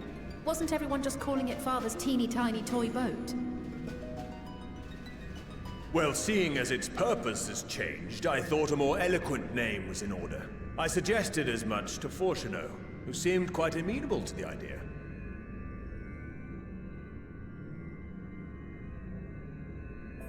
As you know, this vessel is the culmination of heretofore unprecedented collaboration. And though said collaboration is owed to the Scions, there is another whose noble deeds made our work possible.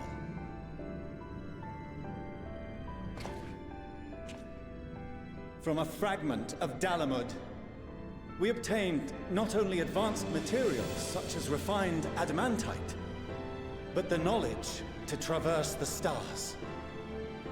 And this fragment would not have found its way to us had the Archon Louisoix not fought to protect this world. And in so doing, laid down his life. Now that the vessel stands complete, I cannot help but wonder if it was more than mere happenstance. If it was my father's intention to guide us here. In the hopes that his guidance will see you all safely home, I name the vessel after that self-same fragment of Dalamud he delivered unto us.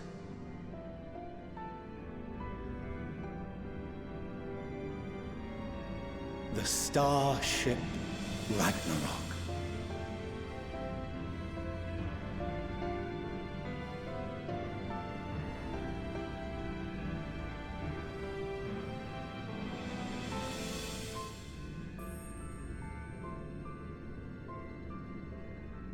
Sorry for the wait. I got everyone you asked for, and not a one less.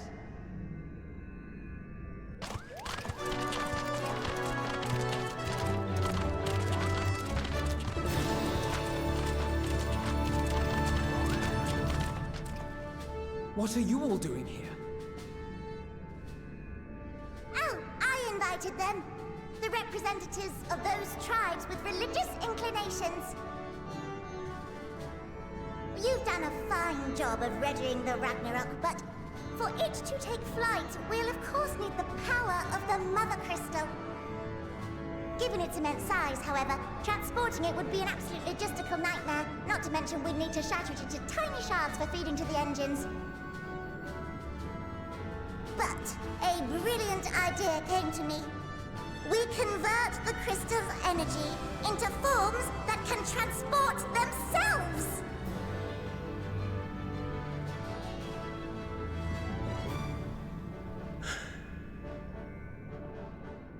Thou wouldst employ summoning, or should I say its precursor, creation magics. Care to explain for our benefit? As you may have witnessed at Bestways Burrow, the Loporrits are capable of creation magics, which they use to shape the moon's environment. Yet simple though they make it seem, 'tis a highly advanced and exacting art. To perform it correctly requireth that the wielder holdeth the object in his mind's eye in clearest detail. Hence the ancients' meticulous management of concepts. Drawing upon this art, the Ascians conceived of summoning as we know it. A derivative that replaceth the complexity of concepts with the simplicity of zealotry to make manifest a creation.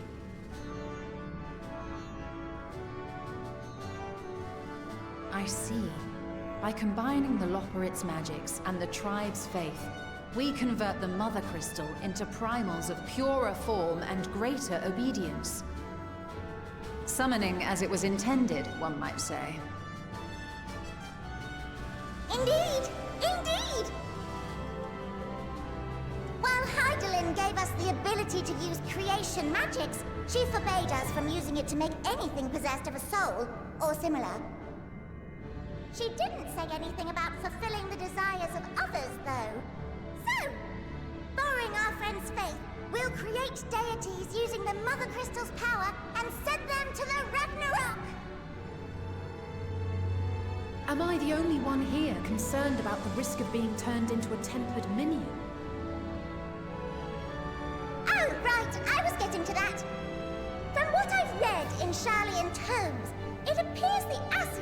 incorporated an additional nasty element into their summoning method.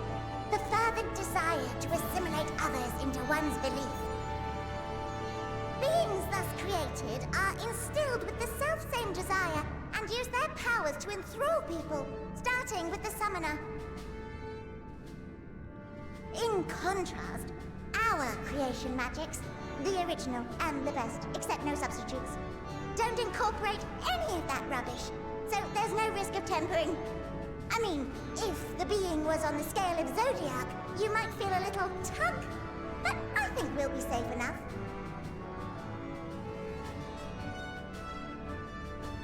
Truth be told, I do not understand the intricacies of this plan. But none of us would ever turn our backs on you. When the avatars of our faith ran amok, you intervened without decrying we who birthed them. Where others vilified and suppressed us, you offered understanding and friendship.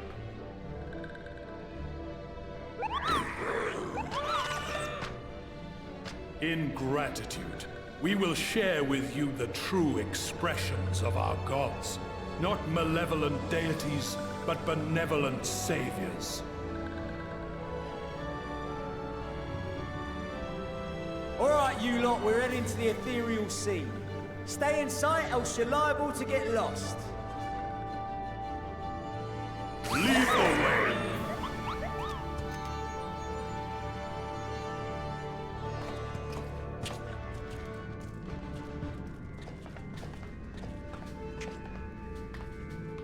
May we have a moment? In anticipation of the day man might journey to the stars, we developed these.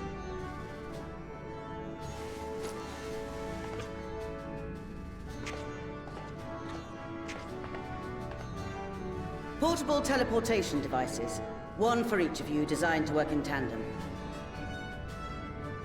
Press the button on one, and in a matter of moments, all 8 will activate and send their owners back to the Ragnarok. There is no telling what hazards you may encounter. If you find yourself separated or lost, please do not hesitate to use them. Be safe, all of you, and come back.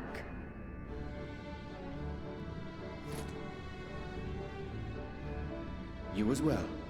I pray you take care. Looks like everything is in order, so I'll go ahead and board. A few of my fellows will remain to assist with the summonings, but rest assured, the vessel won't want for competent crewing.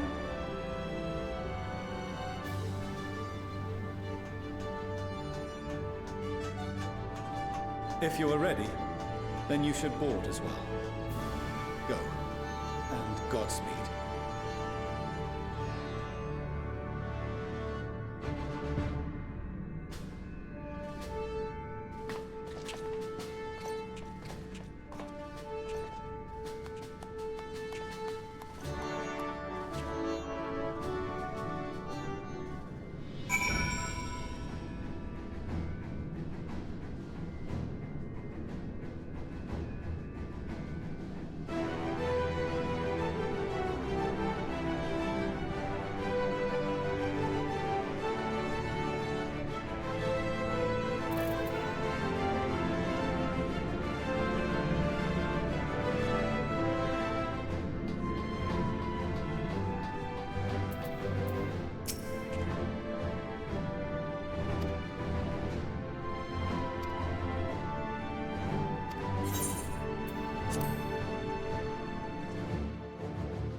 I hope you have everything because I can't be bothered turning back.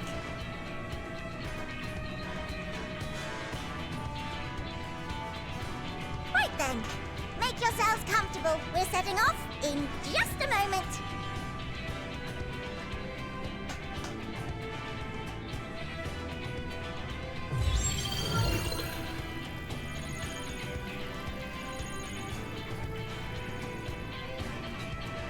It's incredible.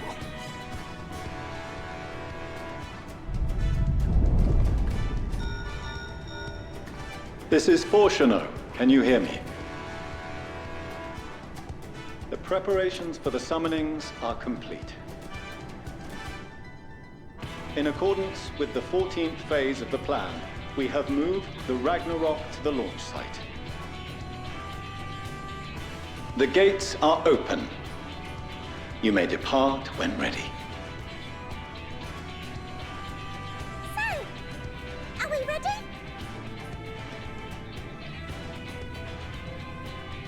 As ready as we'll ever be.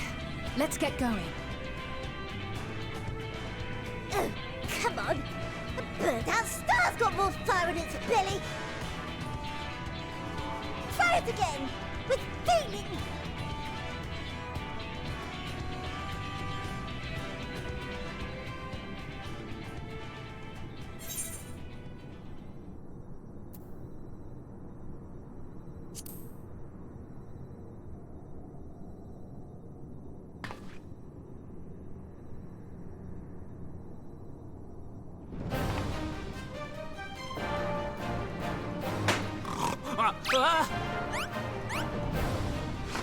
Engage! Engaged!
That I must carry landwalkers into the sky!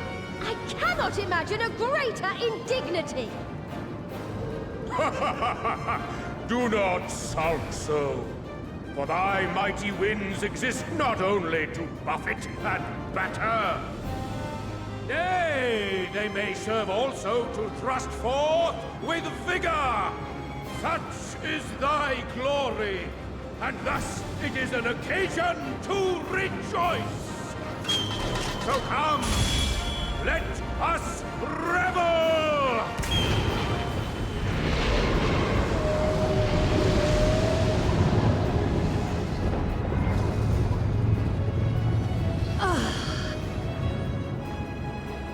So long as the wind blows freely, I suppose all is as it should be in creation.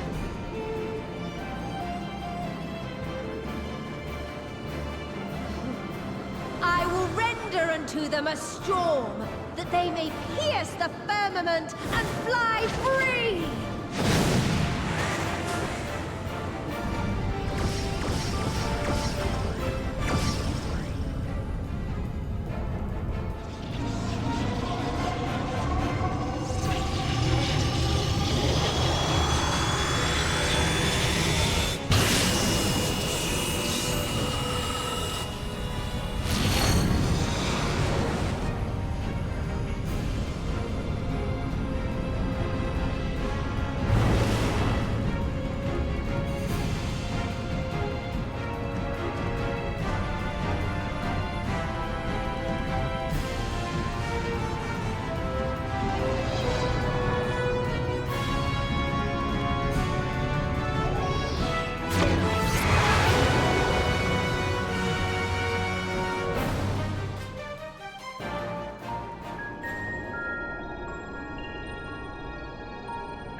peace?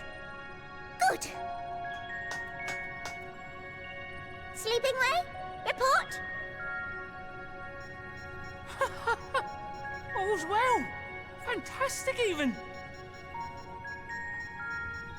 Thanks to the power of those primals, the engines are roaring and we're ripping along. All values are also within projected ranges. Time to destination is 8 carats.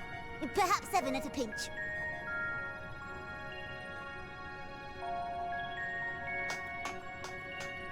All right, let's go over some points of caution.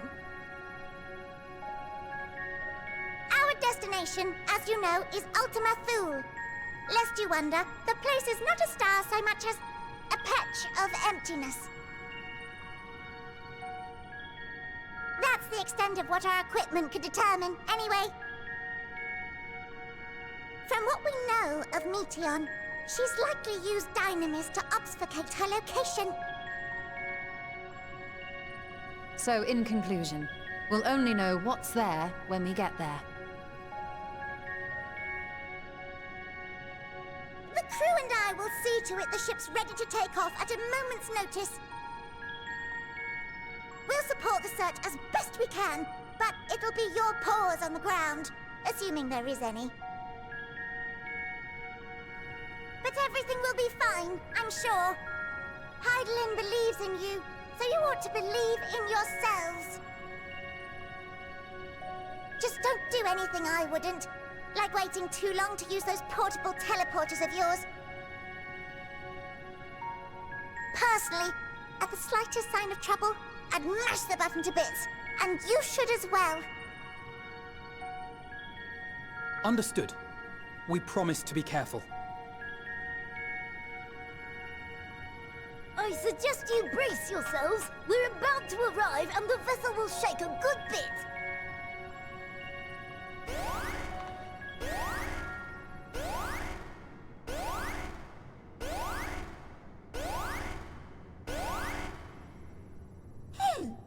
What is this? Something is interfering with the equipment.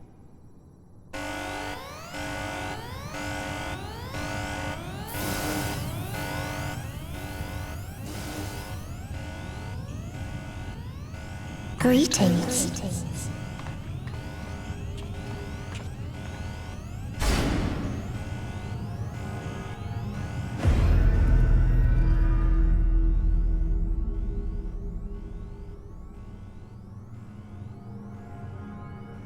Greetings.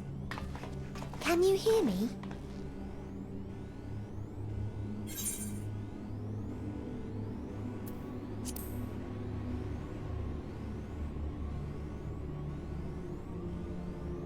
So this is Meteon. Oh. Have you met one of my sisters? I don't remember meeting you myself. But I do know that you're from Atheris. Why have you come? All you had to do was wait. I would have delivered to you your ends.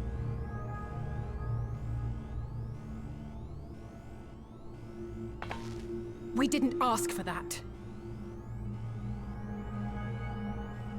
I don't understand. All life is destined to end. Why choose to prolong your suffering? Effort, ambition, love, they amount to naught. Happiness, should you find it, is inevitably lost. Stolen away by events beyond your control. There is no logic nor meaning in it. You think there is. Convince yourselves. But it's all a cruel accident.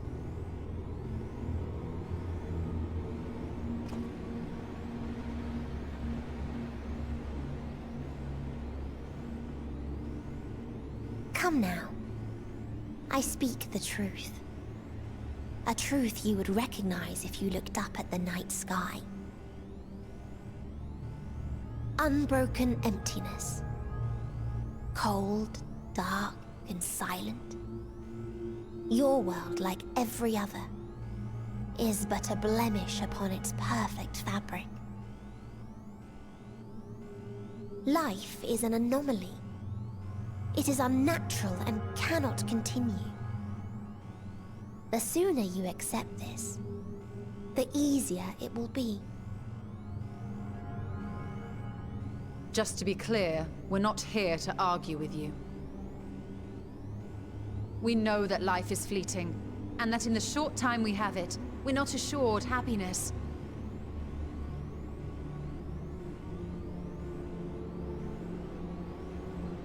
Indeed. I've seen far more sorrow in the eyes of many I've met. I myself have plenty of regrets. And one day they'll die with me. Gone to dust with my good deeds and unfulfilled dreams. But we accept this. That our existence may seem pointless. That sorrow, rage, and despair will always dog our heels. And we press on regardless. That is why Hydaelyn guided us here. In her boundless love for mankind, she has prepared us for this trial, and in her name, we have come for you.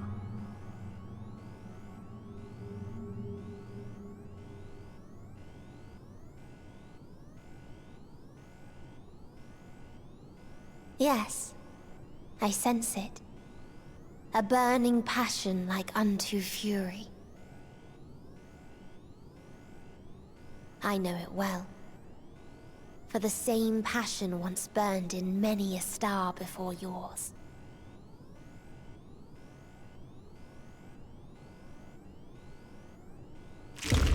Suffocated and extinguished now.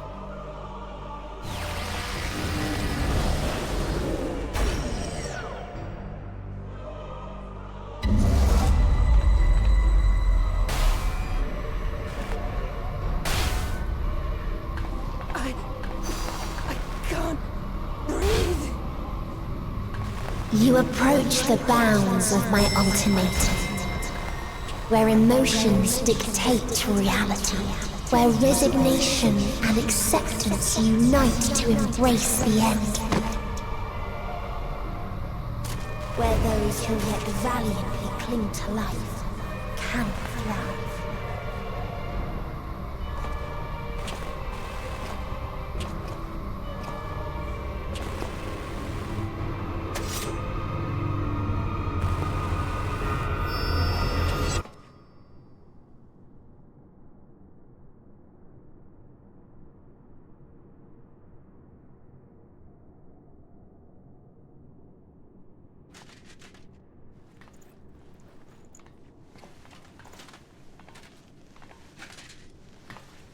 By the Fury.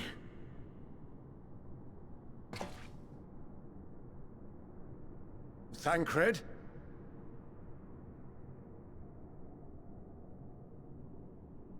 Meteion has gone as well. Mayhap he awakened first and gave chase. Everyone? It appears we are at our destination.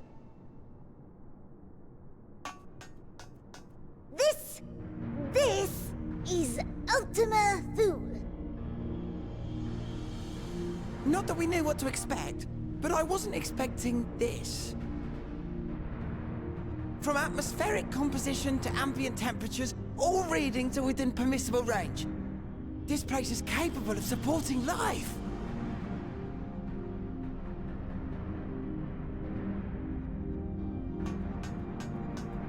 If that's the case, then Thancred may well have gone on ahead. Let's go and have a look.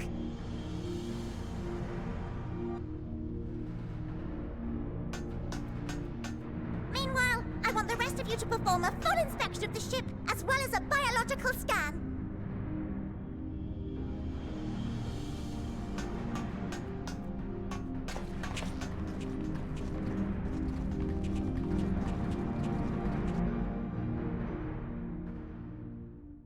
So it was that the brave wayfarers arrived at last at Dream's End.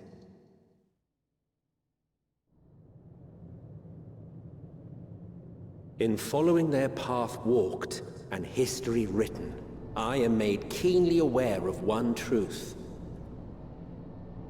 Though the curtains may fall again and again, so long as others take the stage, ever shall there be more tales to tell.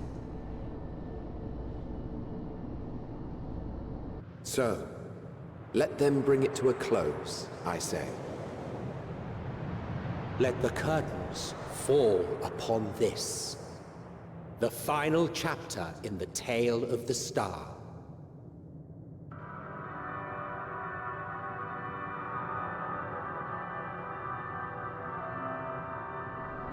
Is this a dead star?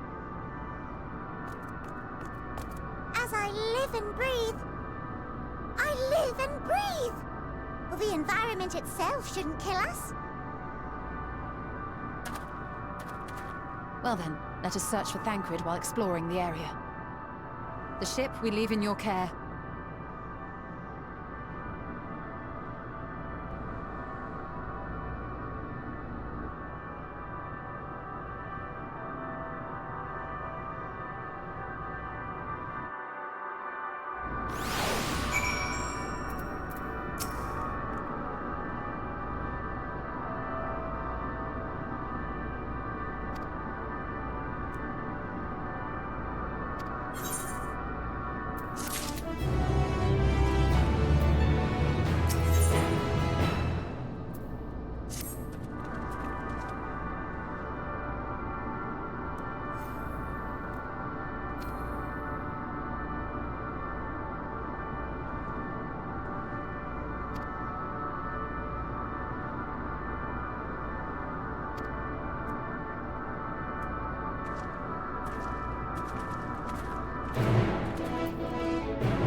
Dragons? Here?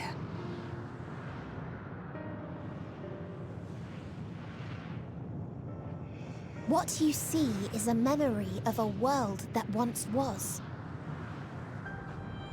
A world suffering a slow death, whose denizens cried out for the release of oblivion. What? Their world is dead? It is. Not a single life remains upon that husk floating in the vast emptiness. These creatures are shadow and shade, perpetuated only to suffuse dynamis with their unending lamentations.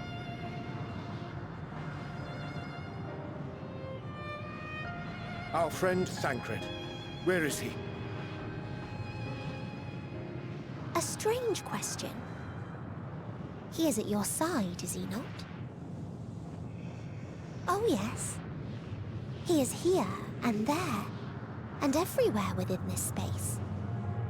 He would tell you himself if he had form to form words.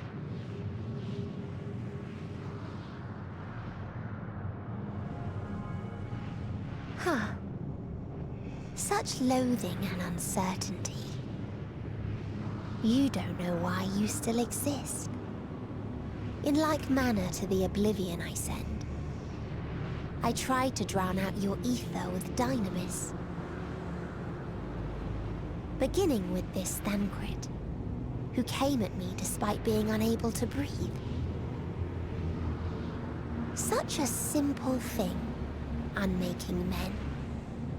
In the blinking of an eye, he was gone. Didn't even have the chance to be transformed.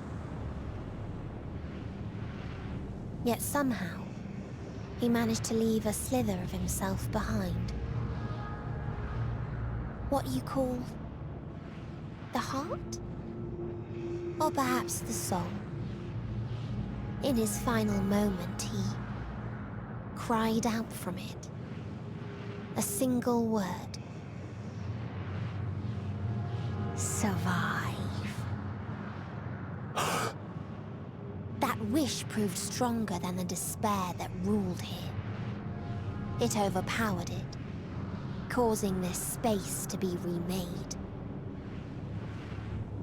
Into a place you can perceive, and where life can endure. That you draw breath is proof that his soul lives on. For how long, however, remains to be seen. Well then, we should hurry and tend to business.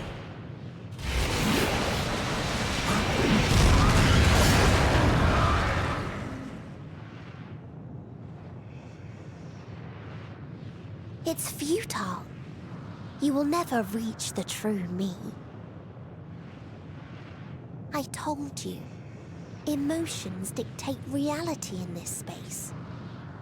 Such changes as you might work will not alter its nature. You may see, but you cannot touch. Walk, but not advance.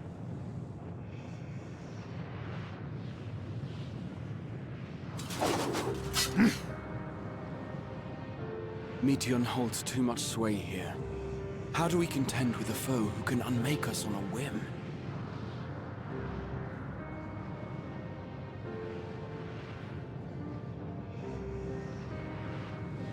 I do not know. But Thancred gave his life that we might come this far. We must press on. Agreed. We cannot turn tail here. Not without something to show for our comrade's sacrifice.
He remaineth as he was when I first approached, entombed in melancholy. I see. Perhaps I could... I'll handle this.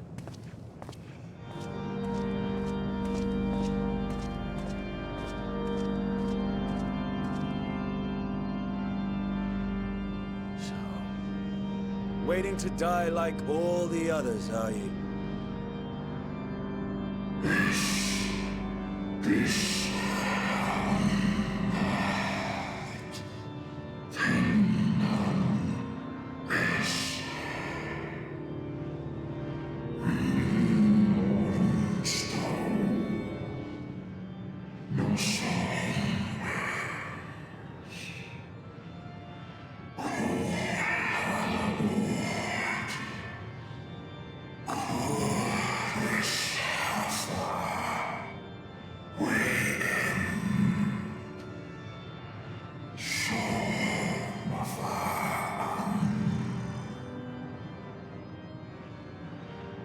So you say. Yet your kind has found a new beginning on our star. One of you braved the Expanse, bearing with him a clutch of eggs. They and their children now rule our skies, their song heard by all.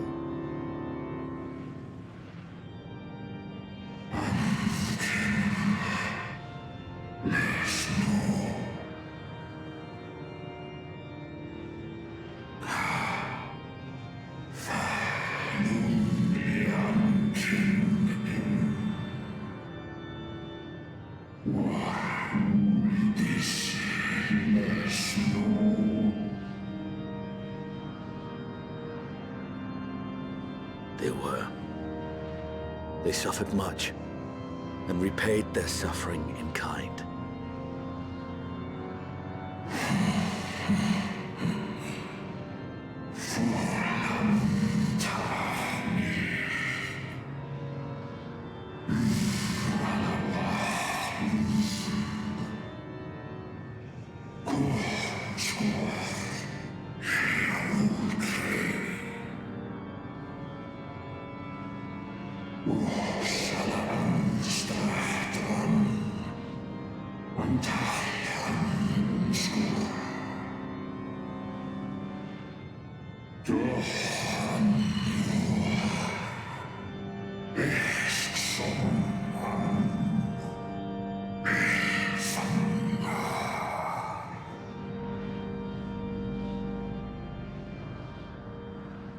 Had your brethren made the selfsame choice, my family might still be alive.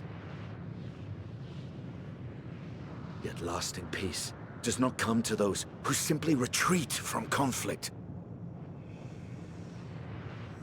No, you must be willing to confront it, to stare into the face of your foe, and see yourself in him.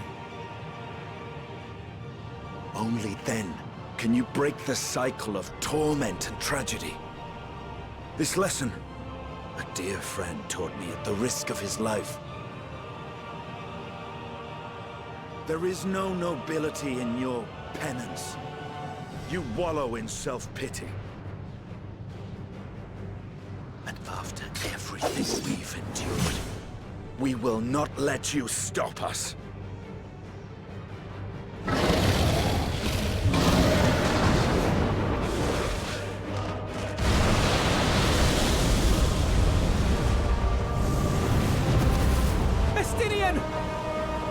Stay back!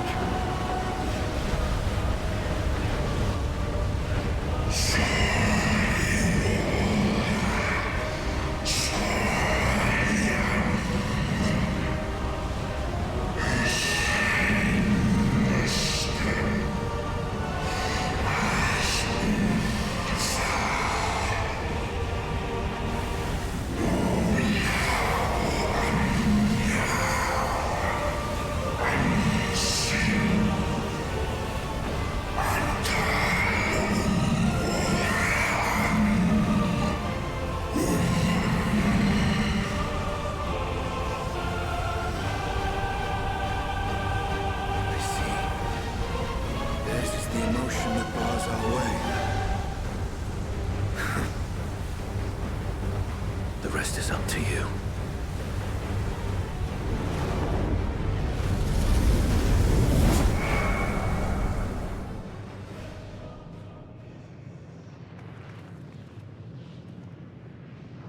No! Not Estinian too!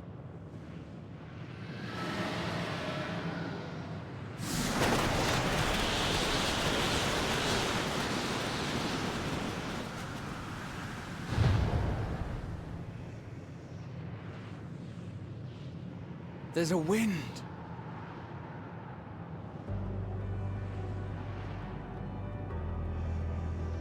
He's opened the way for us. Sacrificed himself to remake this place, like Thancred did.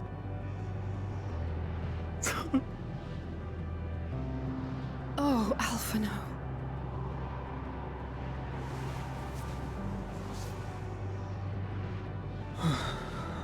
Come. Let us follow the wind. It will not lead us astray. He would not.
Please, continue.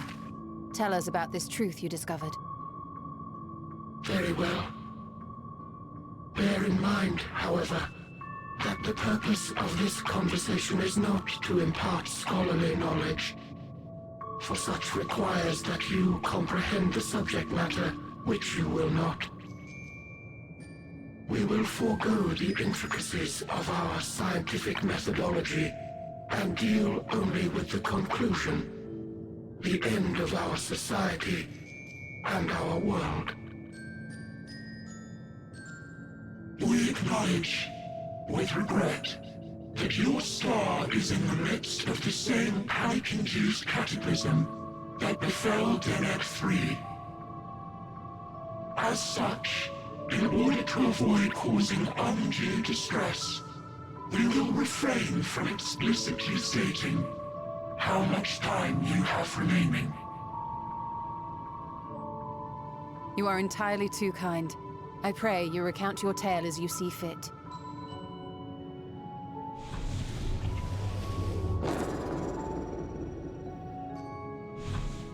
In the beginning, the universe was but a tiny particle.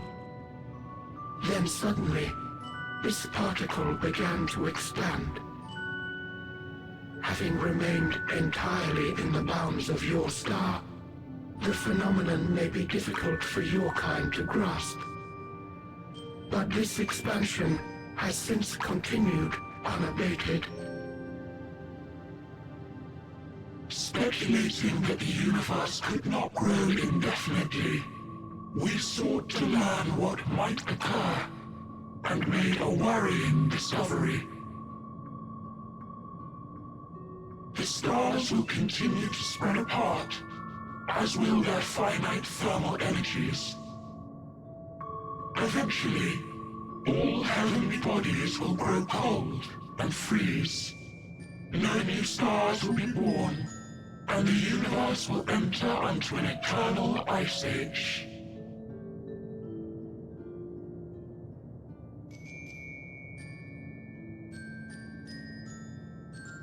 In hopes of proving that this determination was erroneous, we scrutinized our research from all angles, even as we sought to avert the everlasting winter. The endeavor proved fruitless. So infamously so, in fact, that it became synonymous with vain effort. The universe as we know it would end, and there is no way to prevent it.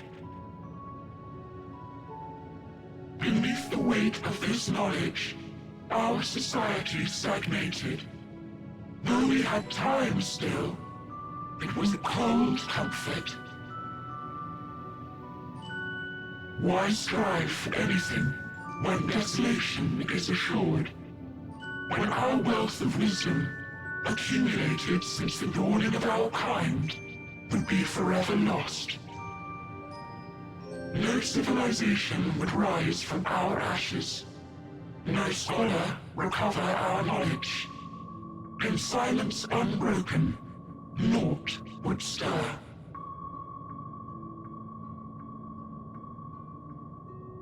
Intellect was once our pride. Overnight, it became our shame. Our works, monuments to futility. Immortality, our greatest invention, became a source of suffering. Rather than suffer on, many chose to unmake themselves by means of etheric exsanguinators.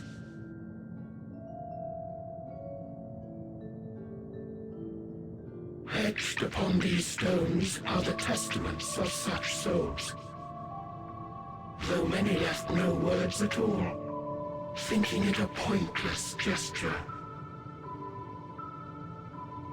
Once we have obtained vessels of flesh, we likewise intend to vanish. If you understand this, understand aught of our tale, you will abandon your quest for knowledge. Ignorance truly is bliss.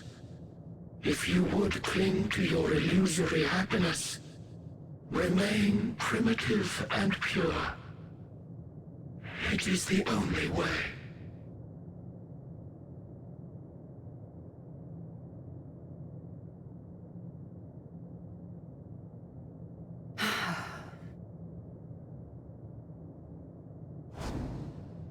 So that's your story.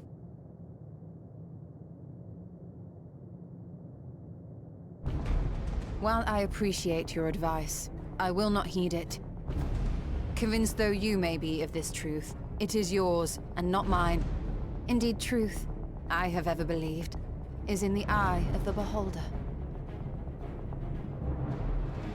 Are you suggesting that we have reached a faulty conclusion? That our science failed us? Hardly. As you yourself said, the subject matter is beyond my comprehension. And that, I accept, is true. I do not possess the knowledge to prove or disprove your conclusion. In my mortal years, I doubt I could even approach the wisdom of the Air. But of one thing am I absolutely certain. I would not be happier in ignorance. Ishtola, no! You mustn't!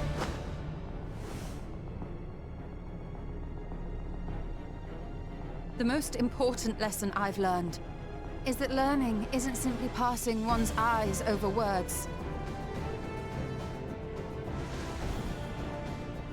Nay, it is when understood for oneself that knowledge attains its true value. This is what has sustained me, driven me onward in joy and wonder, in anger and sorrow.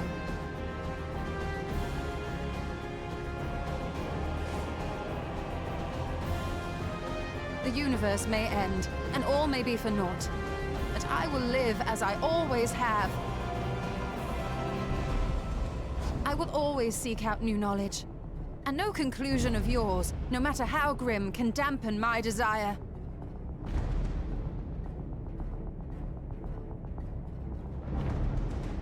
I suppose it is only to be expected.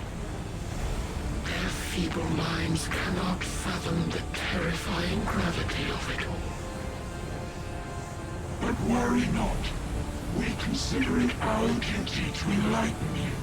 And we will not stop until you grasp the full extent of our despair.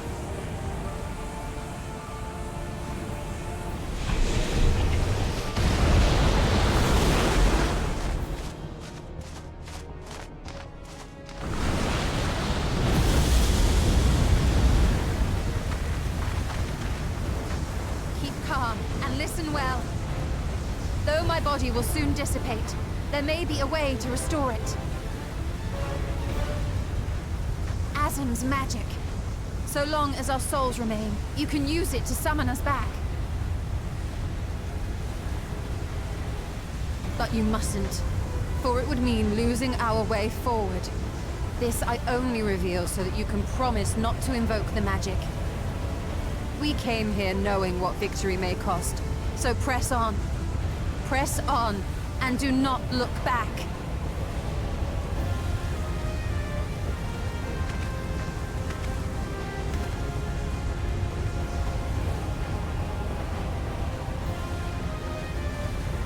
I shalt join me. As subterfuge is not required, thou shalt not suffer for mine absence. Urianger. My resolve hath never been as strong as thine. Full oft have I wavered in my decisions, and afterwards been stricken with regret. In spite of this, I may still stand with my comrades, supporting them as they attempt the greatest of feats. This truth I have learned in the course of our journey. And many though my shortcomings may be, I may also claim to excel in prophecies.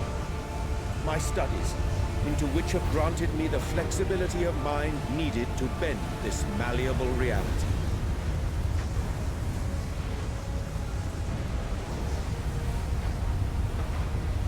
Thus shall I hope that thou mayest have the strength to resist, and our comrades the strength to continue.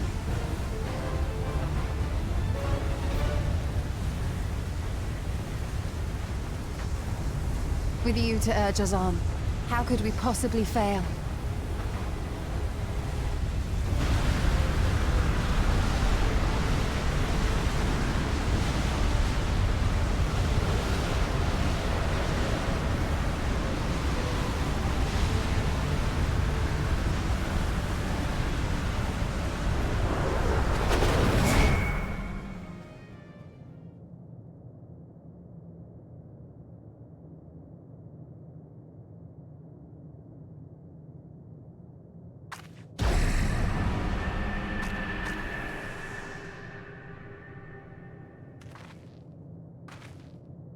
What's this? An extinguished civilization. Rekindled.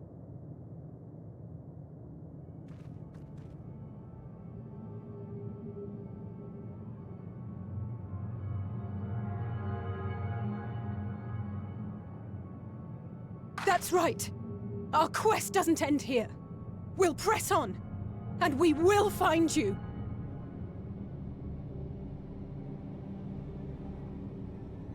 There. That's where you'll find me. Is that another star?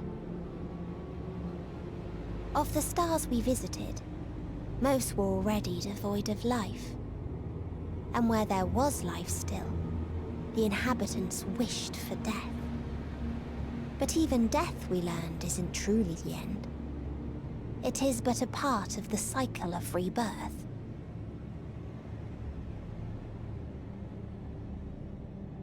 Souls return to the star, or in its absence, a larger flow. And eventually they are reborn. Alive again, to know suffering anew.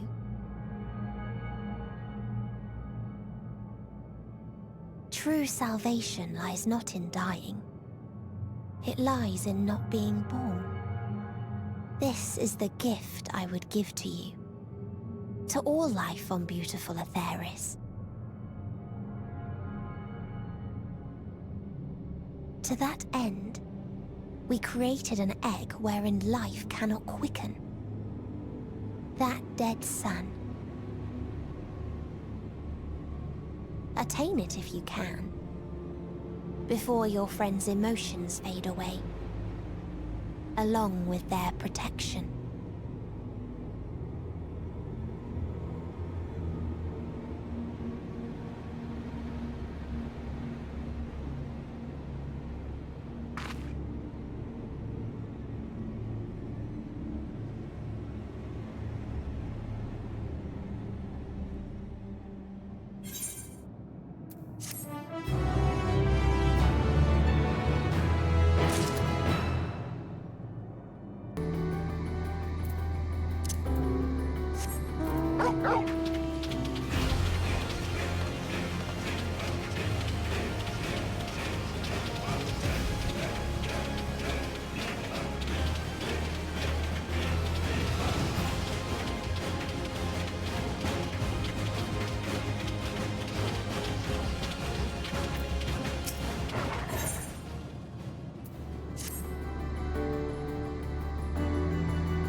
Well, I'm out of ideas.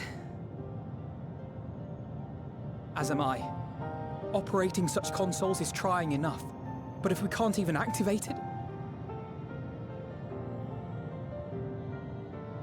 Perhaps there is a way. First, consider the world that has been recreated here. Its inhabitants were machines who gathered combat data to enhance themselves. And among the many wars they waged, the most notable was that against the dragons. The significance of these details may be lost on you now, but they lead me to believe this was the home world of Omega. I speak of the ancient weapon, the one which the Alliance unleashed upon Shinru. I will spare you the long story, but according to the records I read in the future, it possessed a single weakness: lightning. That's all well and good, but what does that... Wait. You're not thinking to strike the console with lightning, are you? As a matter of fact, I am. Ask yourselves this. Why would an entity as puissant as Omega not be designed to suppress the effects of lightning? Because it relies upon it, or something akin to it, as a source of energy. My thoughts exactly. And there is a good chance the same is true of the Omicrons and their devices. So, shall I cast caution to the wind and try something reckless and dramatic?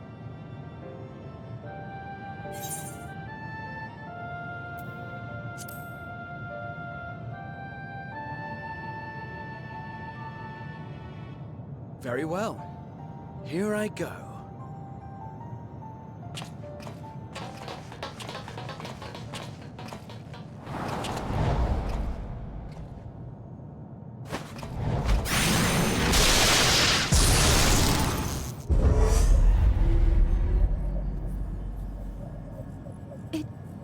It worked!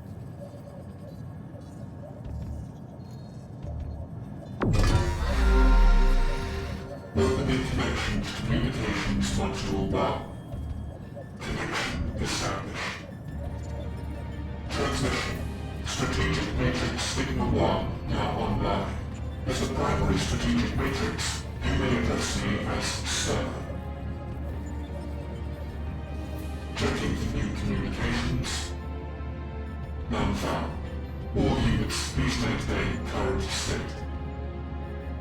End transmission. Closing connection. Wait! We have questions for you! Of late, no mission orders have been issued. Why not? Has there been some manner of trouble? Reply. The Extended Operations Unit is yet to determine guidelines for future assignments. All strategies are calculated, devised, and actioned in accordance with said guidelines. In the interim, all citizens are directed to maintain a state of combat readiness. End reply. Awaiting query.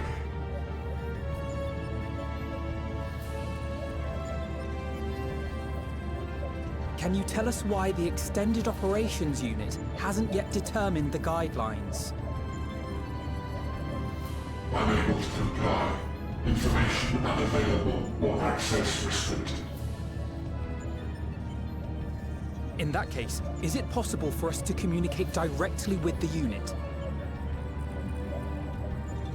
Access denied. Unable to establish connection. Is there anything you can tell us? Have there been any abnormalities, like a threat to the star or widespread unrest? Reply. Negative. All citizens continue to operate at maximum efficiency. If your operations are suboptimal, please proceed to a maintenance facility for evaluation. Otherwise, stand by at your designated post. End reply. End transmission. Closing connection.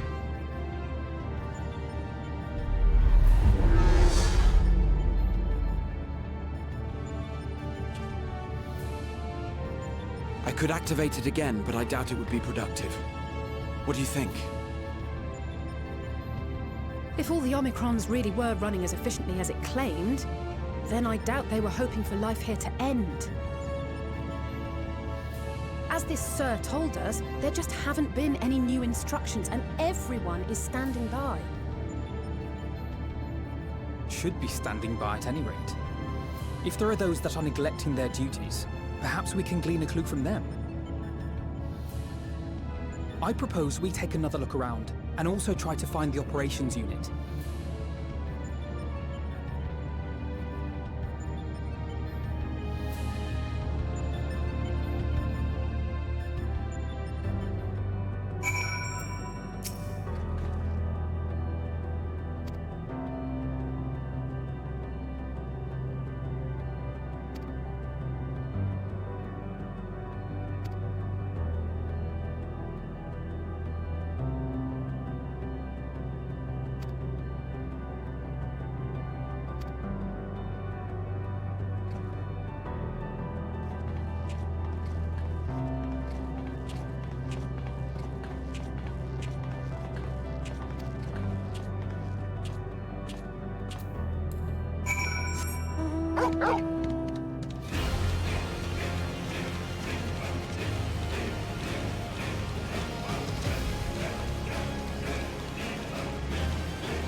As you have surmised, I am part of the shared intelligence of Sigma 1.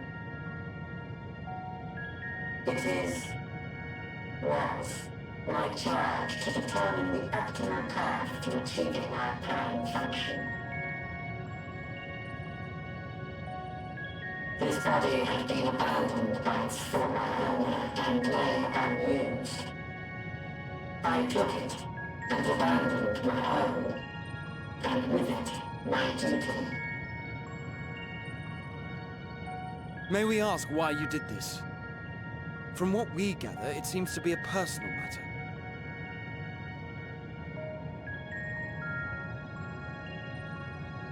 Our kind did not always look as we do now. Long ago, we possessed frail and feeble bodies. Beleaguered by stronger races, our ancestors took to augmenting their flesh in order to defend themselves. What began with limited parts eventually spread to the whole body, and at last, a means was discovered to convert the mind into data, rendering even the brain obsolete. Such complete mechanical beings were called the Omicrons. And by their might, we came to reign supreme over the star.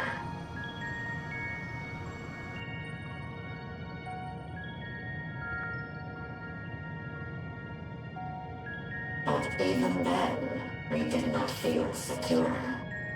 For we knew that the universe was home to civilizations aside from our own. Civilizations that may be stronger still than us. Rather than risk becoming the subjugated, we chose to become the subjugator. We began our conquest of the stars, that we might acquire the resources and knowledge we needed to reign supreme. We were successful in that endeavor. So powerful did we become, we could lay low even the mighty dragons. But then something unexpected happened.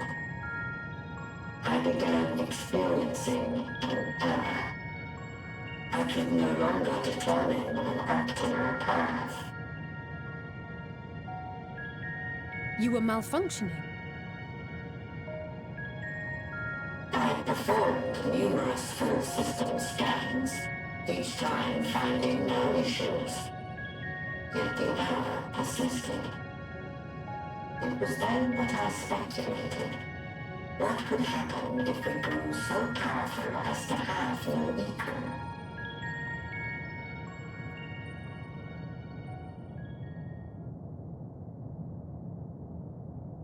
To become stronger was essential to our existence. Our every action has been in service to this objective. But if nothing lies beyond this, can it be truly said that it was essential? Have we been engaging only in wanton destruction?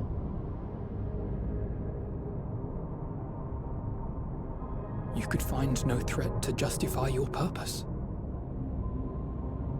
The Omicrons will never leave this star. They will stand by until their reserves of energy is spent. For I have no path to offer them. None. It is not our place to pass judgment on the deeds of the Omicrons. But surely, this does not have to spell the end of your people. With your power and knowledge, the possibilities are endless. Why not seek out a new purpose?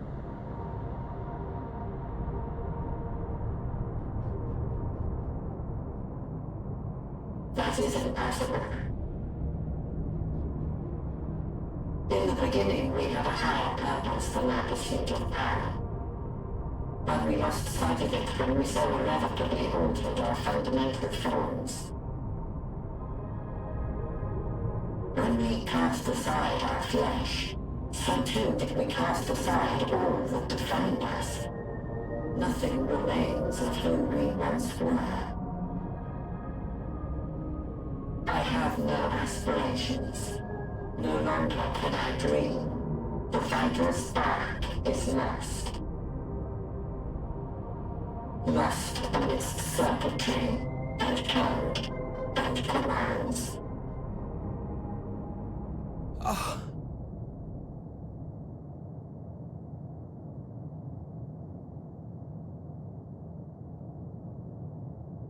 I believe I know how to overcome this despair. The words are ready in my mind, but ere I speak them,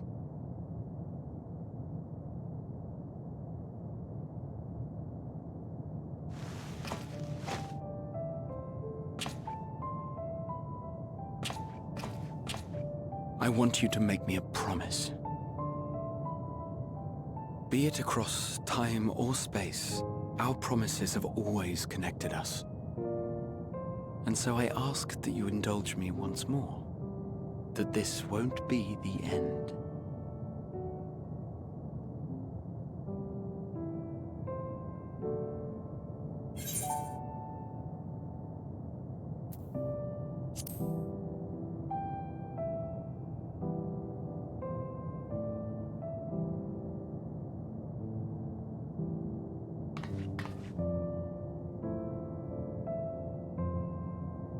Is that so? In that case, I won't hold back.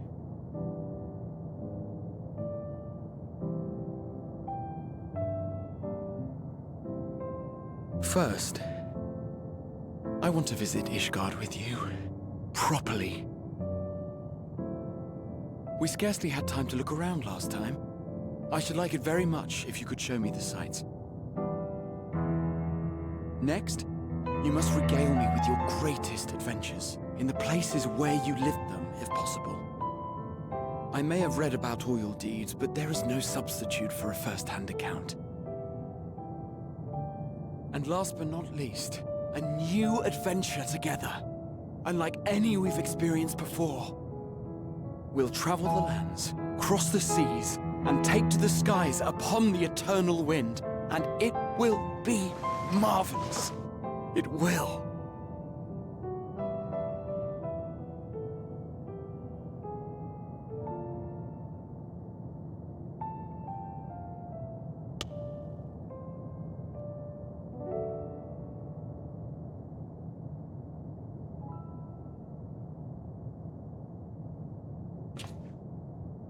If you would humor me a moment. When we awaken each morning, how can we prove that we're the same individual who retired the night before? Through the remembrance of past events, we might say. We have our memories, yet there are times when we forget or recall incorrectly. What of our bodies, then? It is the same one, we might say, yet technically speaking, as living beings, our bodies are constantly changing. It will never be as it was at an earlier point in time. Our souls are no more immutable. On our star, people are known to inherit the souls of others, yet they are decidedly different beings. For my part, I've subjected my totality to much and more. I've made my body into an extension of a tower, blended my soul and memories with those of another self. And each time I would ask myself, what is it that makes me, me?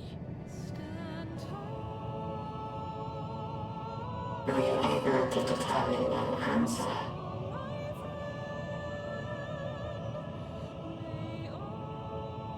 No. But that doesn't mean I'm confused. It simply means I'm the same as everyone else. So I posit this.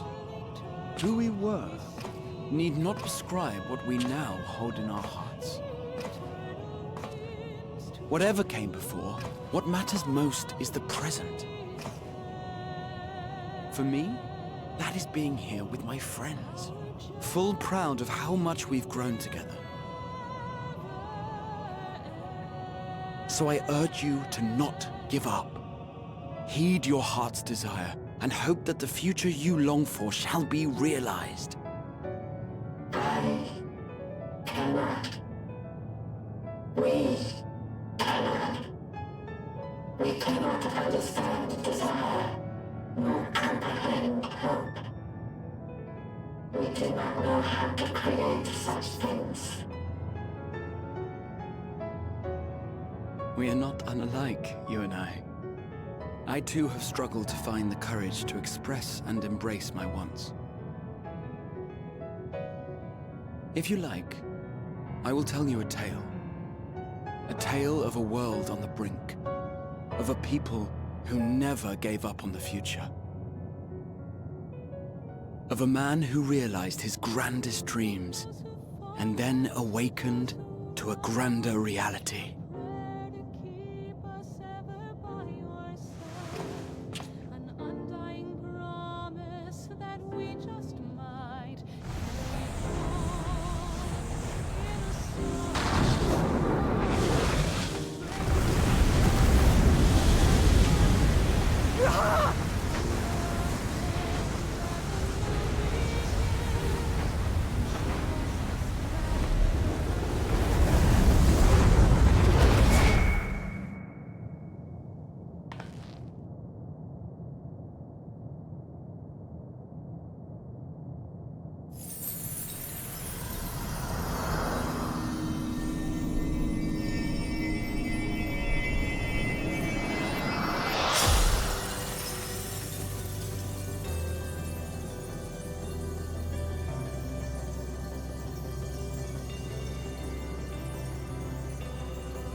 idiot!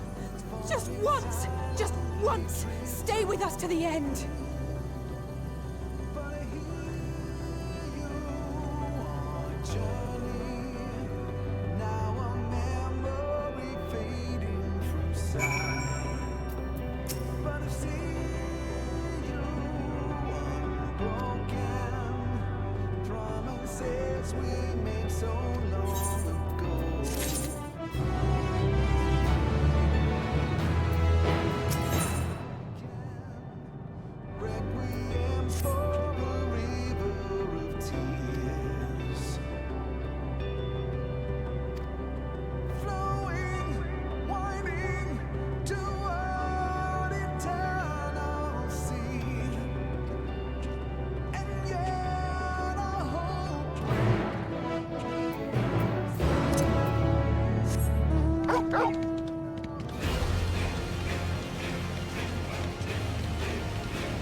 time.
Did you find anything?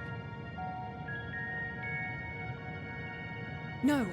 This place is completely deserted. And I can't see how we're supposed to move on from here. Neither can I. It's quite the quandary. There are no denizens to bar our path, yet there is no way forward. For another mystery, we did find signs of very recent life. You'd swear everyone just vanished into thin air.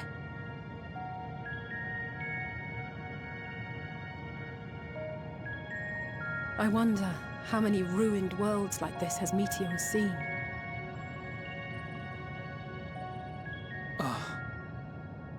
Could it be? Yes. Yes, I believe I may have puzzled this out. Despite how it appears, it's no different this time. There is someone here who has wished for this ruin.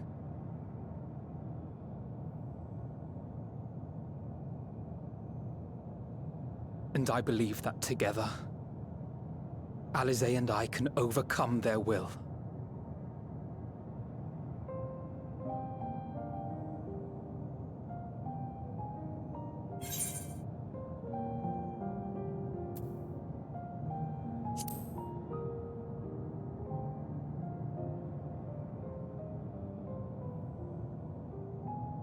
I'm sorry, but there is a chance, and I must seize it.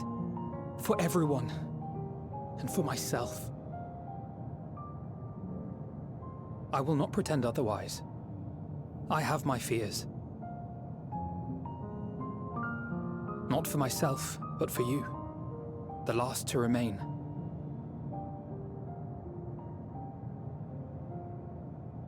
You are no stranger to carrying the burden of others. But I can only imagine how heavy the weight would be this time.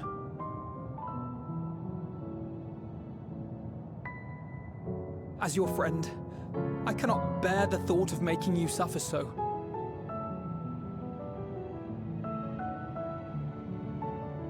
Then why suggest such a thing? It's too much to ask of anyone, even her. Why must she be the one? Why must she fight alone? More than a hero, she's a dear friend. Not only to us, but to so many others. There are so many people in the world who care for you, and yet... And yet...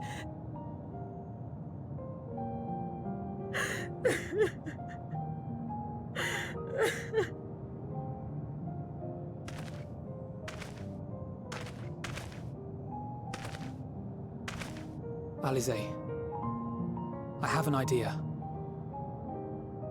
Given the nature of this realm, it may be possible to do more than unbar our friend's path. We might also pave her a new one.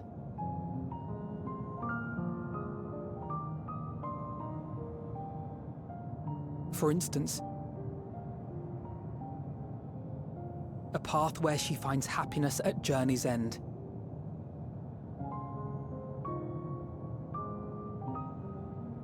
This much, I think we can believe with the utmost conviction, no matter how deep our despair.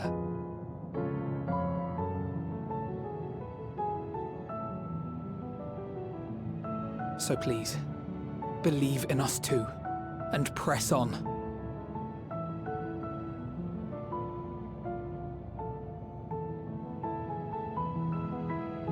Thank you.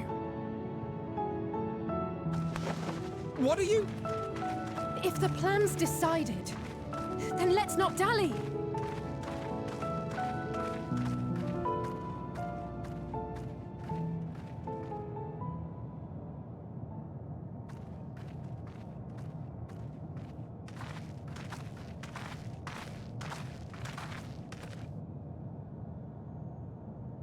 Ah, there you are. It was as I said, was it not? It was. We couldn't find anyone. But this place isn't entirely deserted, is it? You are here.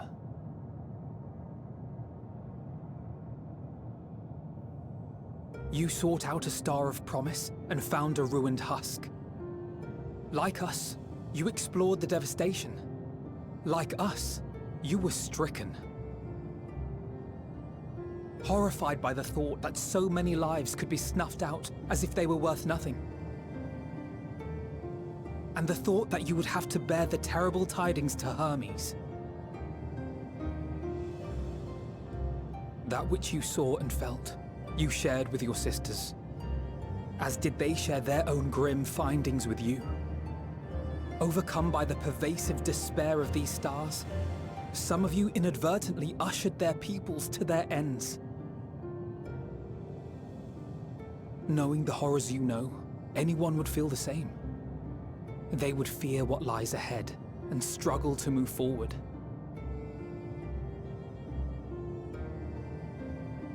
Fear? I had forgotten that such a thing existed. So focused have I been on shepherding despair. If you can remember, then you can still face and overcome your own fear.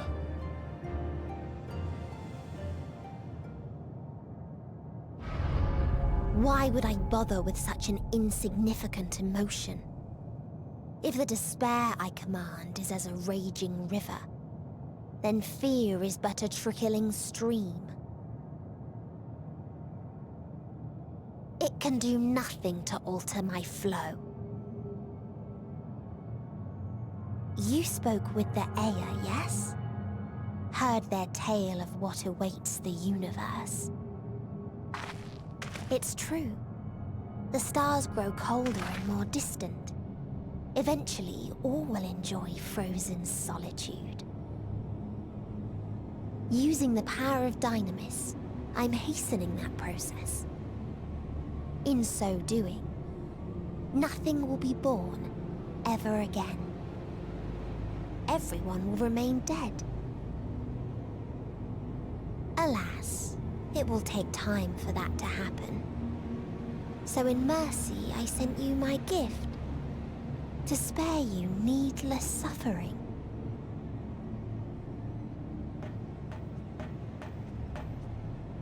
Don't worry. Even if no living witnesses remain to mark the event, I'll make certain that Aetheris has a proper end.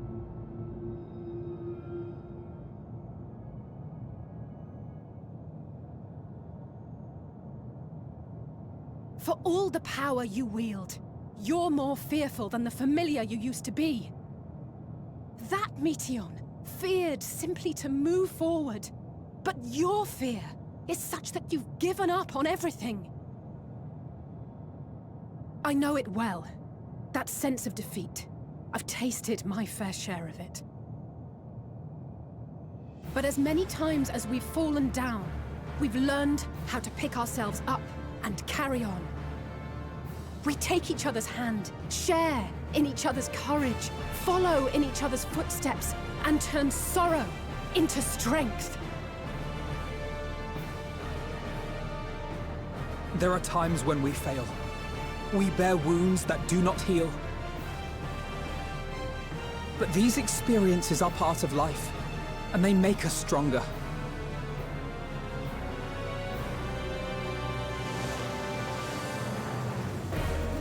We rise, fall, and rise again.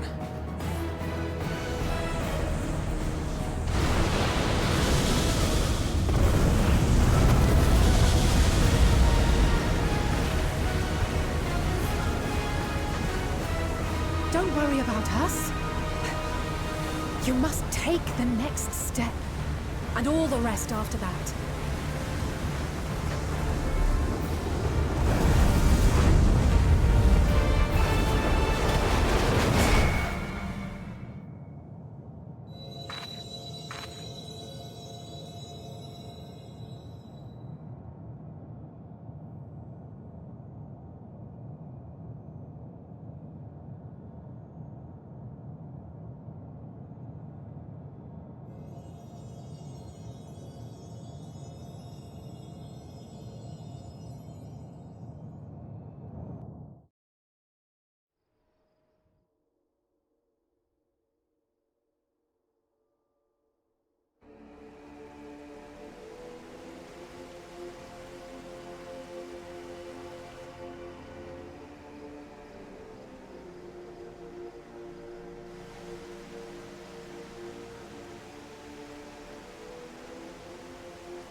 let them all be safe.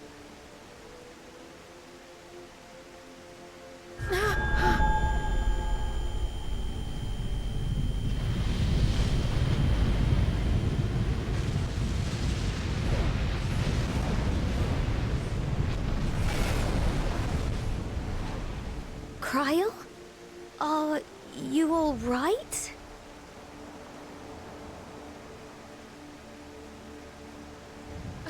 It's nothing. Just a headache. They'll be fine. I know they will.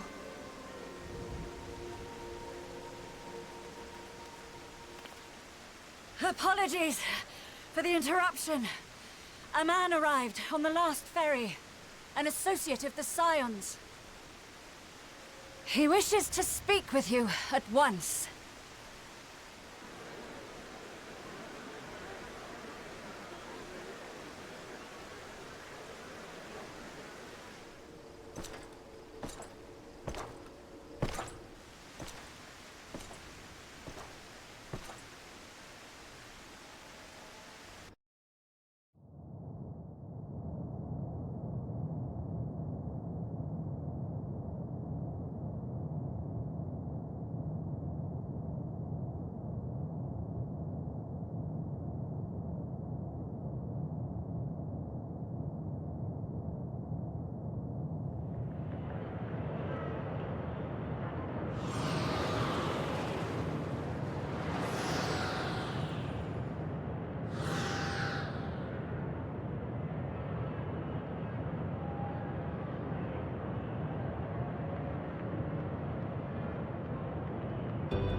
If you need a push, I'll be right there behind you.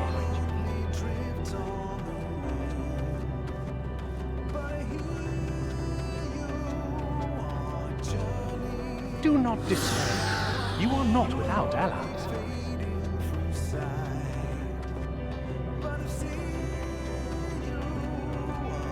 What we have sown in blood, we have reaped in suffering, and it cannot go on.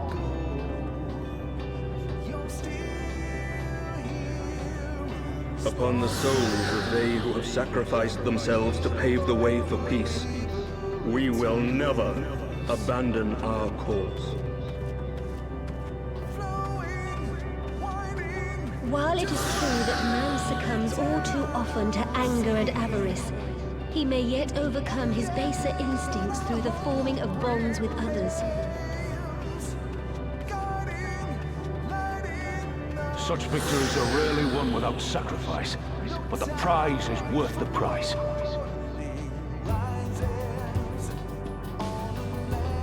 And we for our part are glad indeed to be able to welcome friends both old and new.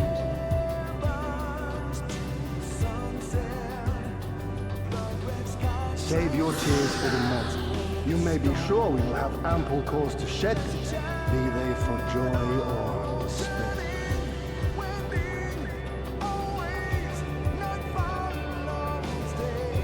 From tragedy and sacrifice, we rise to greet a new dawn.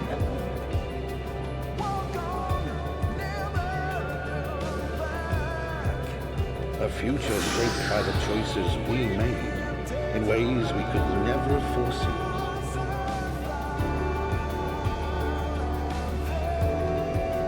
Yet miracles do happen, so let us pray and will our friends home.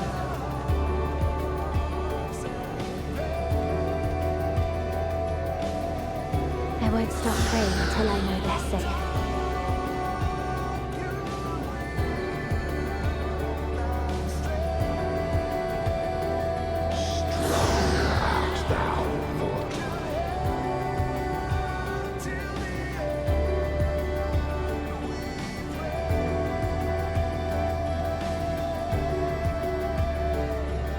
Looked for silent you may continue to serve as a beacon to others.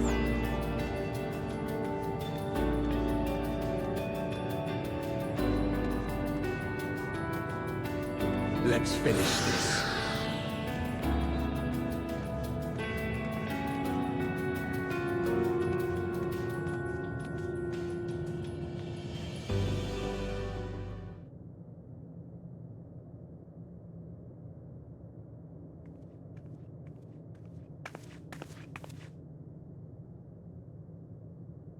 Here the path ends. There is no way to reach our nest.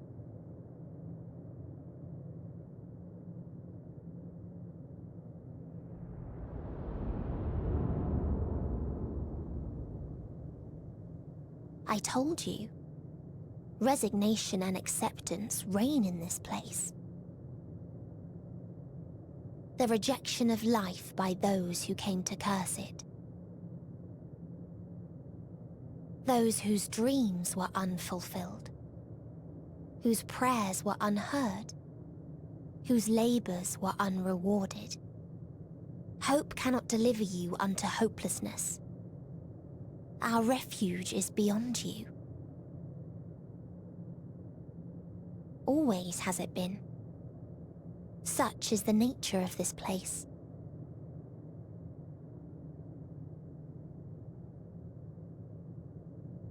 You should have remained on Atheris.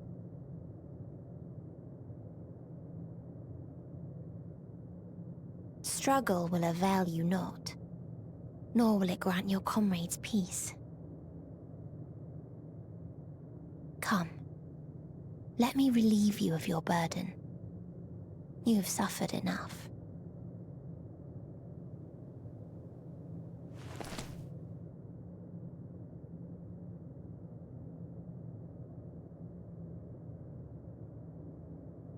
Asm's magic. So long as our souls remain, you can use it to summon us back. But you mustn't. How do we make peace with That's why it's too soon for this to end. There are so many people in the world. You must triumph. Drink of calamity, drown in... Be safe, all of you, and come back. Oh, it was all I am ever grateful. I came to appreciate most about our star is that there remains so much we do not know. After all these years, is this the answer I was hoping for? So long as we remember, our fates remain ours to shape. And Godspeed. Perhaps when our time comes to return to the star, we shall remember these few days we have lost. Do not squander it. The legacy I leave you.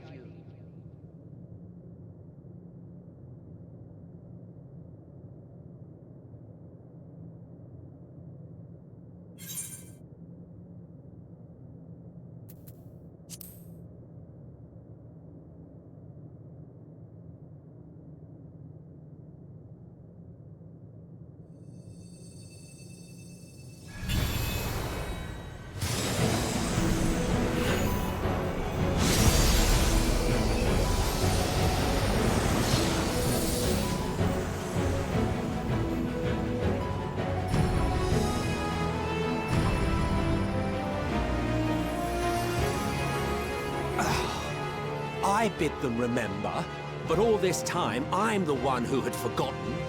A right fool you've made of me, Hermes. And to add insult to injury, I've been denied a sound rest, forced to watch this clamorous show. Oh, come now. It's been a gripping tale. Unbreakable bonds and noble sacrifice, sprinkled with moments of levity to counterbalance the pathos. It's got it all. I, for one, would have been perfectly content to watch enraptured from the storms.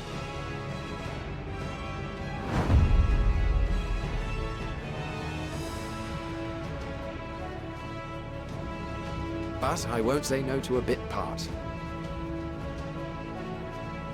What are you? Half-faded souls of the dead. Isn't it painfully obvious? Worry not. We haven't the power to defeat you, nor is it our duty to do so. Not anymore.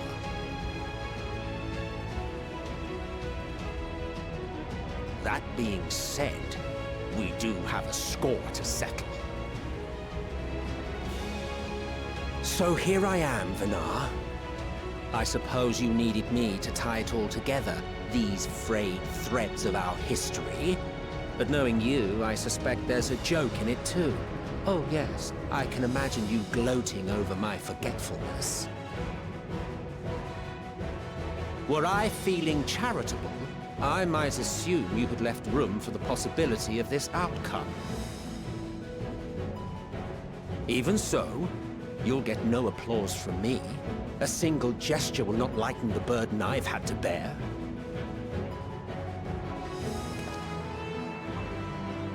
Still, you must be commended. Our methods would not have brought mankind this far. And so, as a show of respect to the last of us, I make this declaration.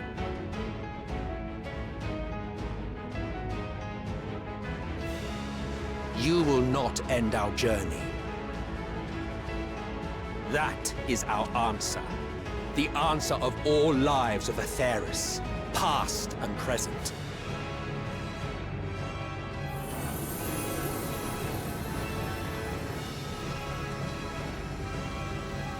As you've called us to the stage, so shall we perform. And creation magics never fail to please. Drawing upon the hopes of your comrades, we will make for you a new path.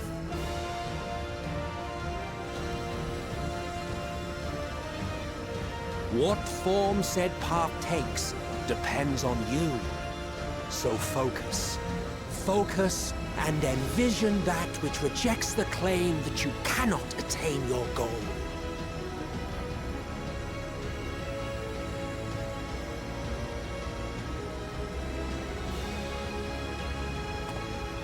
Ours is the wisdom to weave the fabric of reality. Ours is the power to create.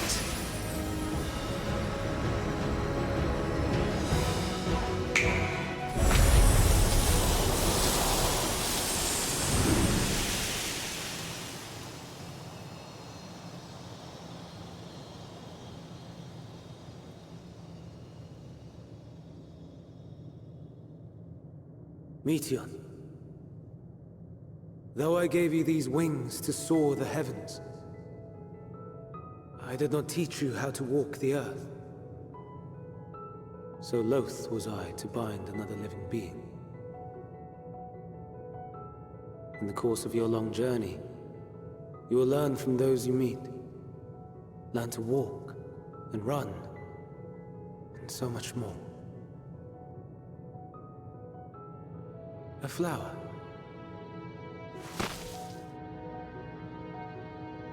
Yes. Upon your return, I will gift you a beautiful flower.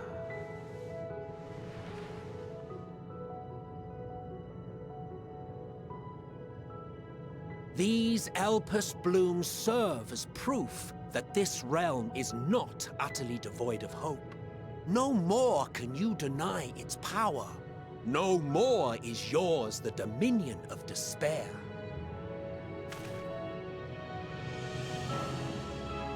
In case the practical implications were lost on you, your comrades no longer need fight their fight. So go on. Call them back to your side.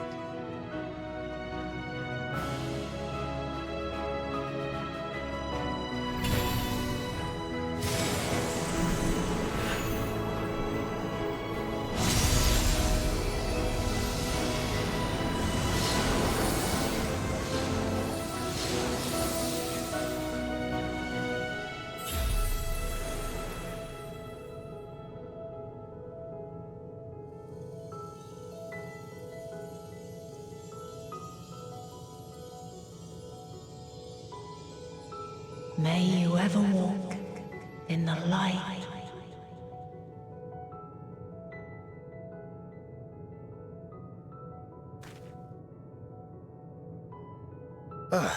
How disappointing.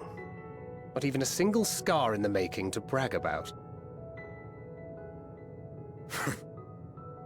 You'll find a way regardless. Honestly, this is far more than any of us could have hoped for. Let us be thankful. Indeed. That we thus stand reunited is a gift. Let us not squander it, and see that we all return to Etheris. Aye. As soon as we've averted the final days. Good to see you again. Our heroic sacrifice paid off, I take it.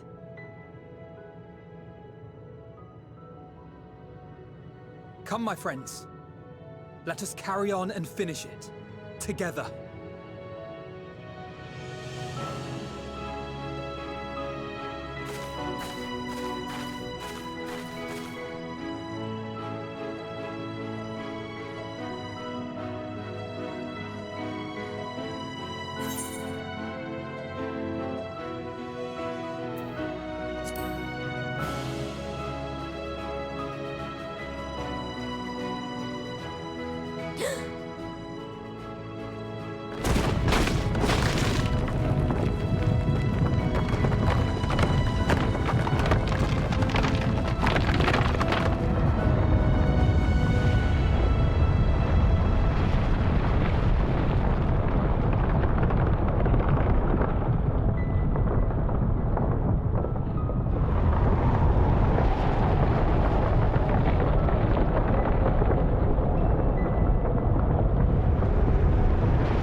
Can you hear me?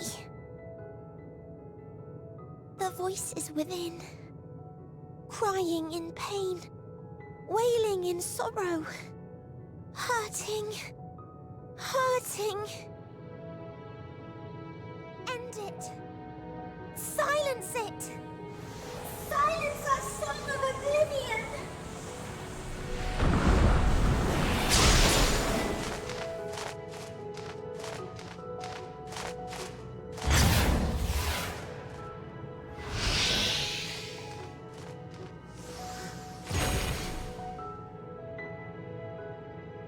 The way is open. They can proceed. So it seems.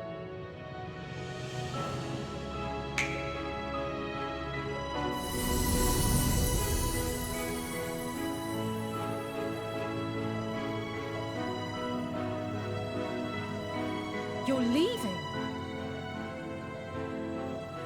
Of course. The encore is finished, and I will not suffer myself to live again by Hydaelyn's magic.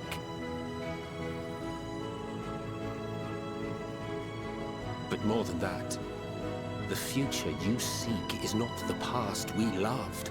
That is why we fought, and why I lost. But though you defeated me, my ideals are inviolate, invincible.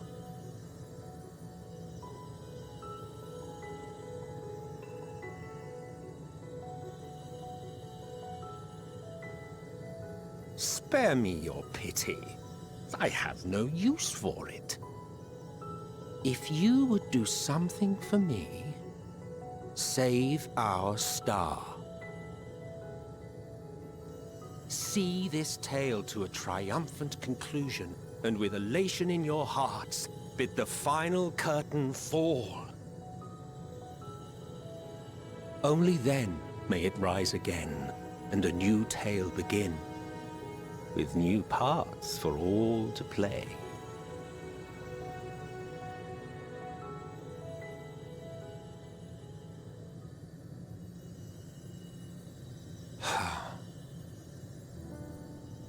Tell me, Have you been to the ruins beneath the waters of the Bounty? Or the treasure islands beyond the frozen waters of Blind Frost in Offerd's north? The fabled golden cities of the New World, the sacred sites of the forgotten people of the South Sea Isles. What about Mericidia, the southern continent?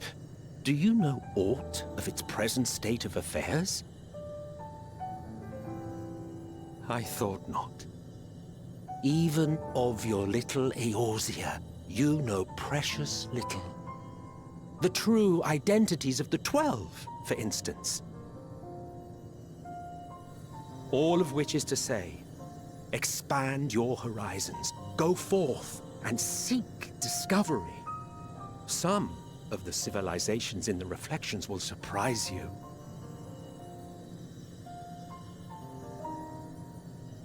As the bearer of Azem's crystal, you may consider your duty to see at least that much.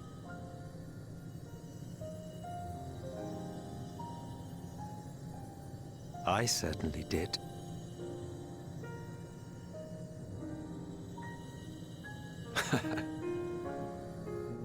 I pray we meet again. If not in this life, then perhaps another. Whensoever it should be, I trust it will be a most joyous reunion. For you, maybe. I want nothing to do with it. Oh, don't be that way.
So you are finally here, in this place between death and rebirth, where life knows no dawn.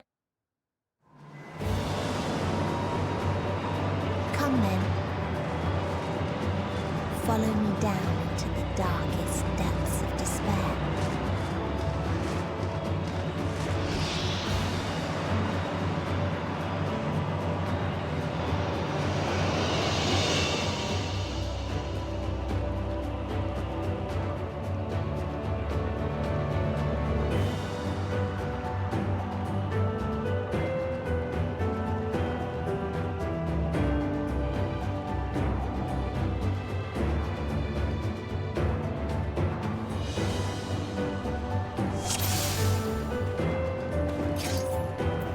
Once upon a time, there was a beautiful blue star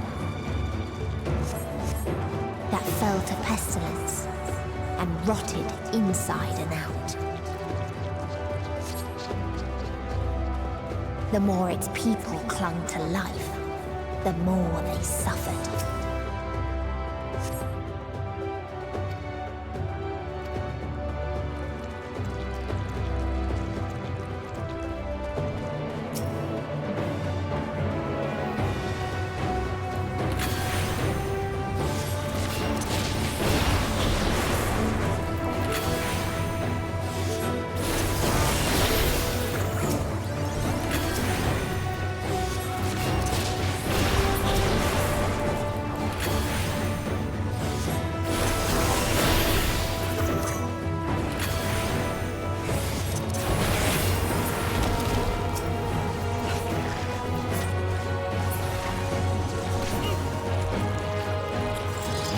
Until they curse not the illness, but their fellow corrupted.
Those who lived and festered. Those who died and decayed.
very last of them wished they had never been born at all.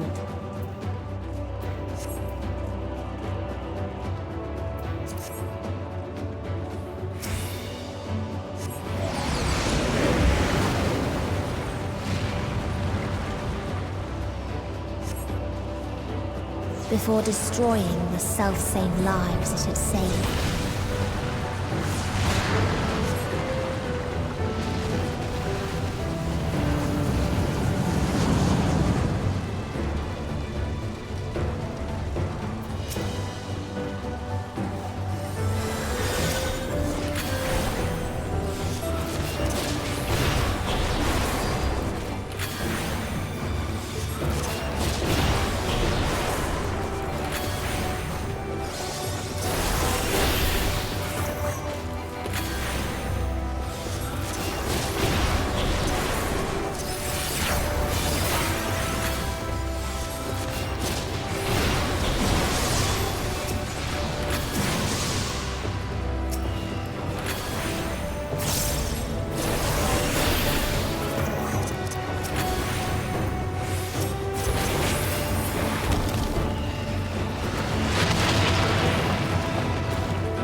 Its people sought ever greater freedoms no matter the cost.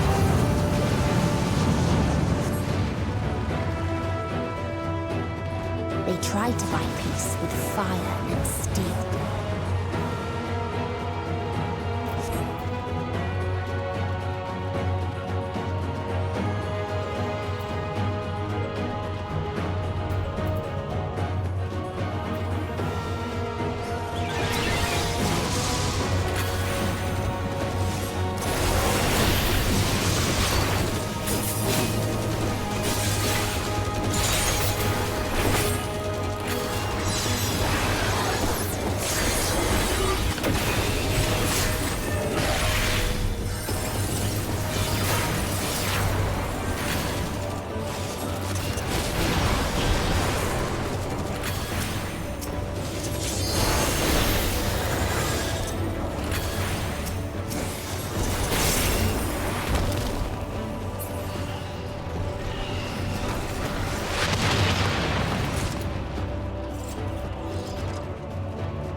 And when one asked, what is the point? There were none left to answer.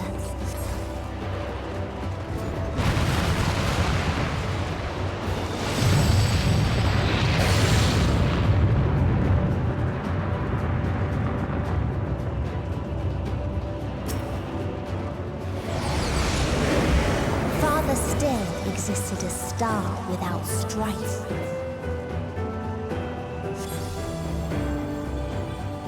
Where none remembered life's trials or its joys.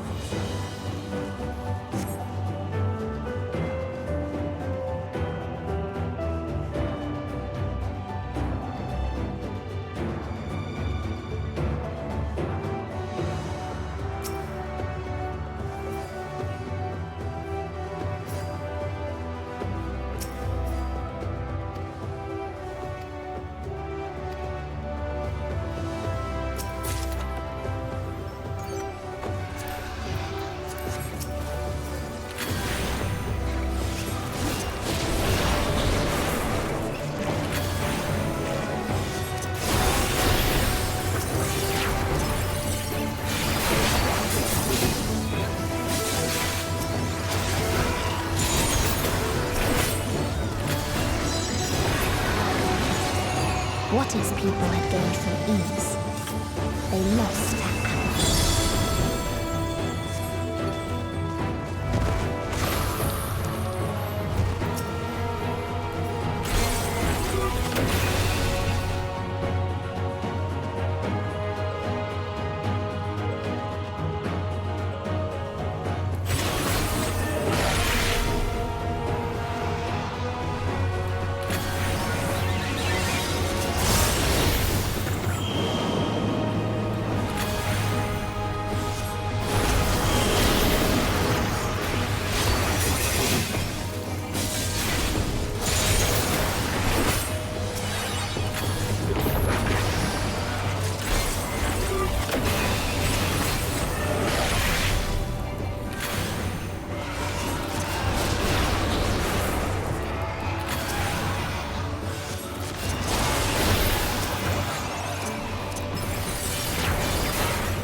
So they created the kindest, most gentle of beasts.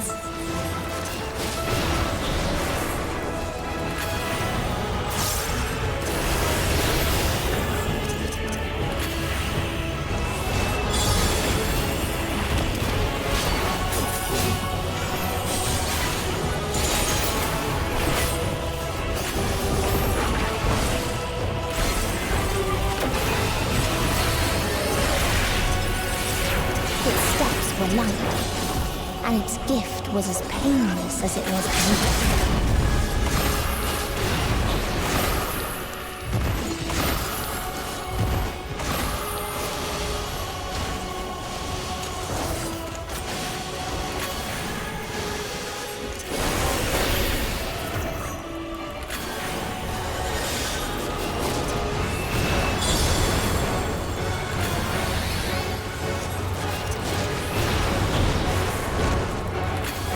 in its golden glow, they all slept happy ever after.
That you still stand.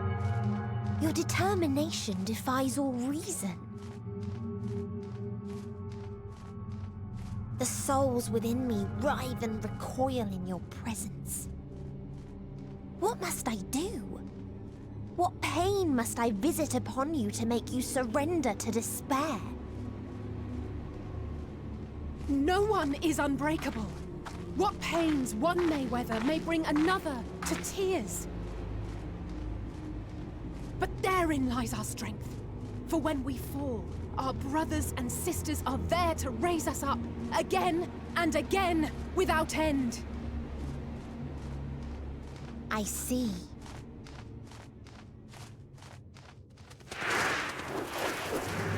But no matter how much hope exists, ever will there be more despair. Ever will the living pass the present and embrace the future. So shall we sing until life ceases to be.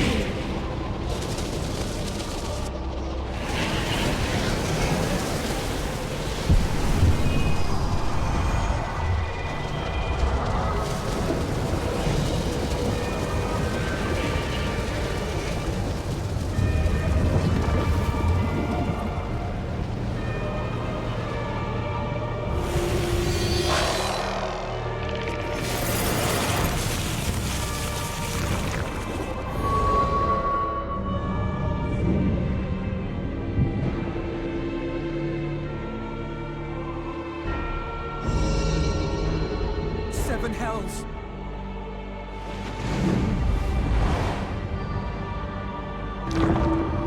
On your guard.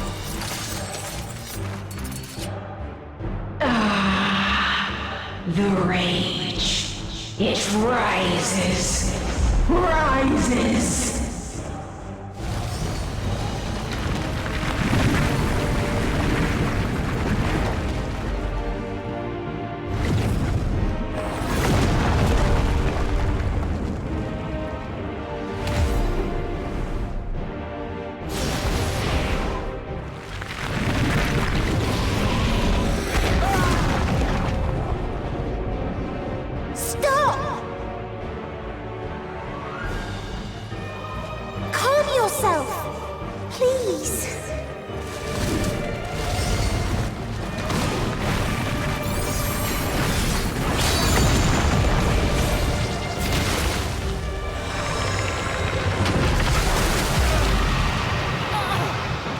We die in pain. We die in suffering. Who are you to live? Who are you to hope? Hold on, my friends. Oriange, watch out!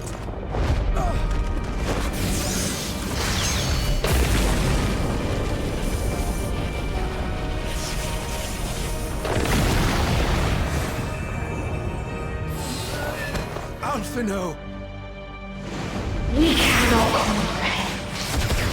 We cannot know. We cannot know!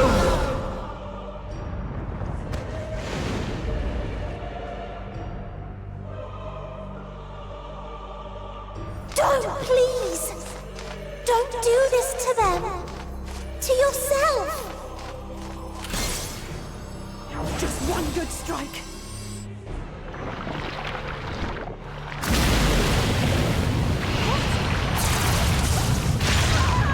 Stop! Please stop! We will not suffer alone.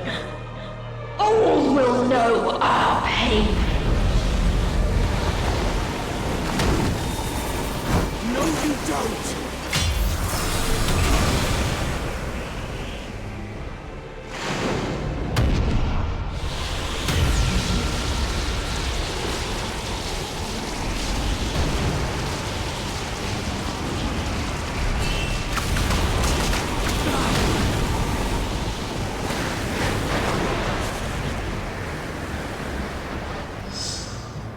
All awash in ice, a frozen waste, forever silent.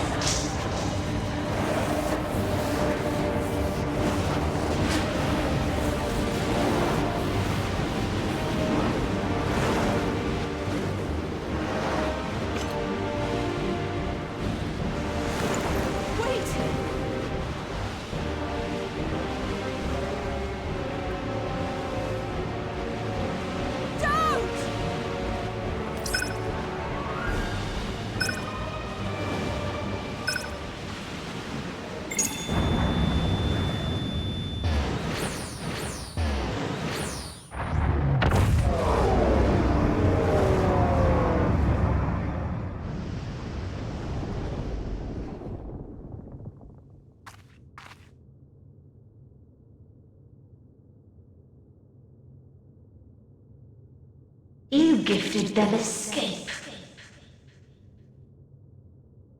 And rendered yourself powerless. Bereft of the synergy you claim is your strength. Unless you mean to call upon the dead once more.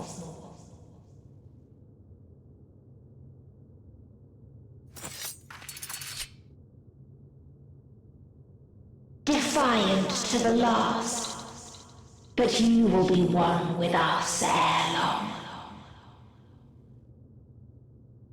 You will be battered and torn and made to crawl. You will weep and wail and curse your impotence, curse your life as it fades.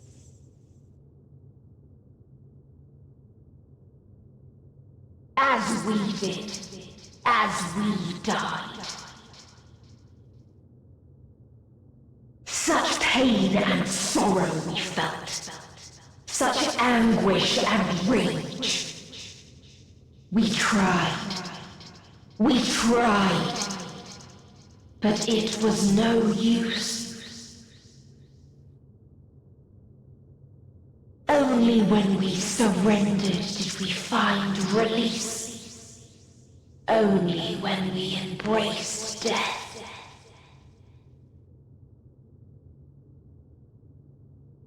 So join us in despair and embrace yours.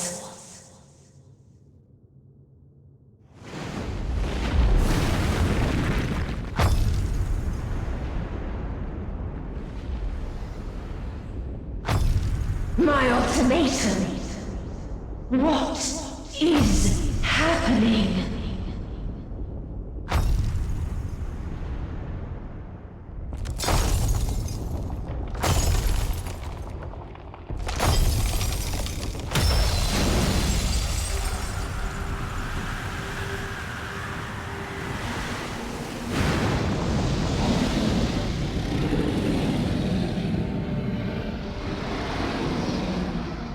At the end of everything, I find you, my friend. I sought something in you once, as you did in me. When at last I understood what it was, I journeyed to Sharlayan to seek you out. Struck a bargain with the woman who shares your gift. In exchange for lending the Scions my aid, I was given the means to come hither. Gorging upon what remained of the Mother Crystal, I reclaimed the form of the dragon. And, hungry still for our reunion, I rode the light of the stars to you. I take it this is your prey.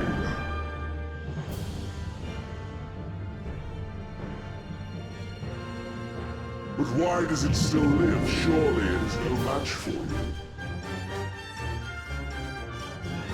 I assumed you would be above something so banal as despair. Am I mistaken?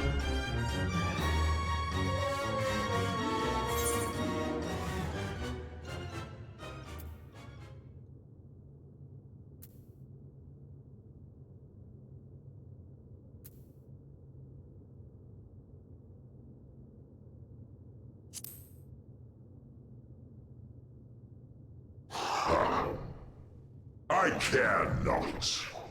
What I desire of you isn't succor, it is satisfaction.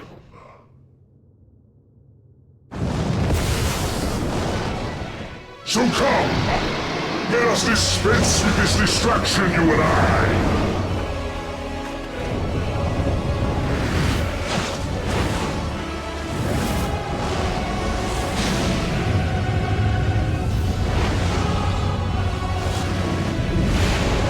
Struggle in vain. You will not silence our song of oblivion.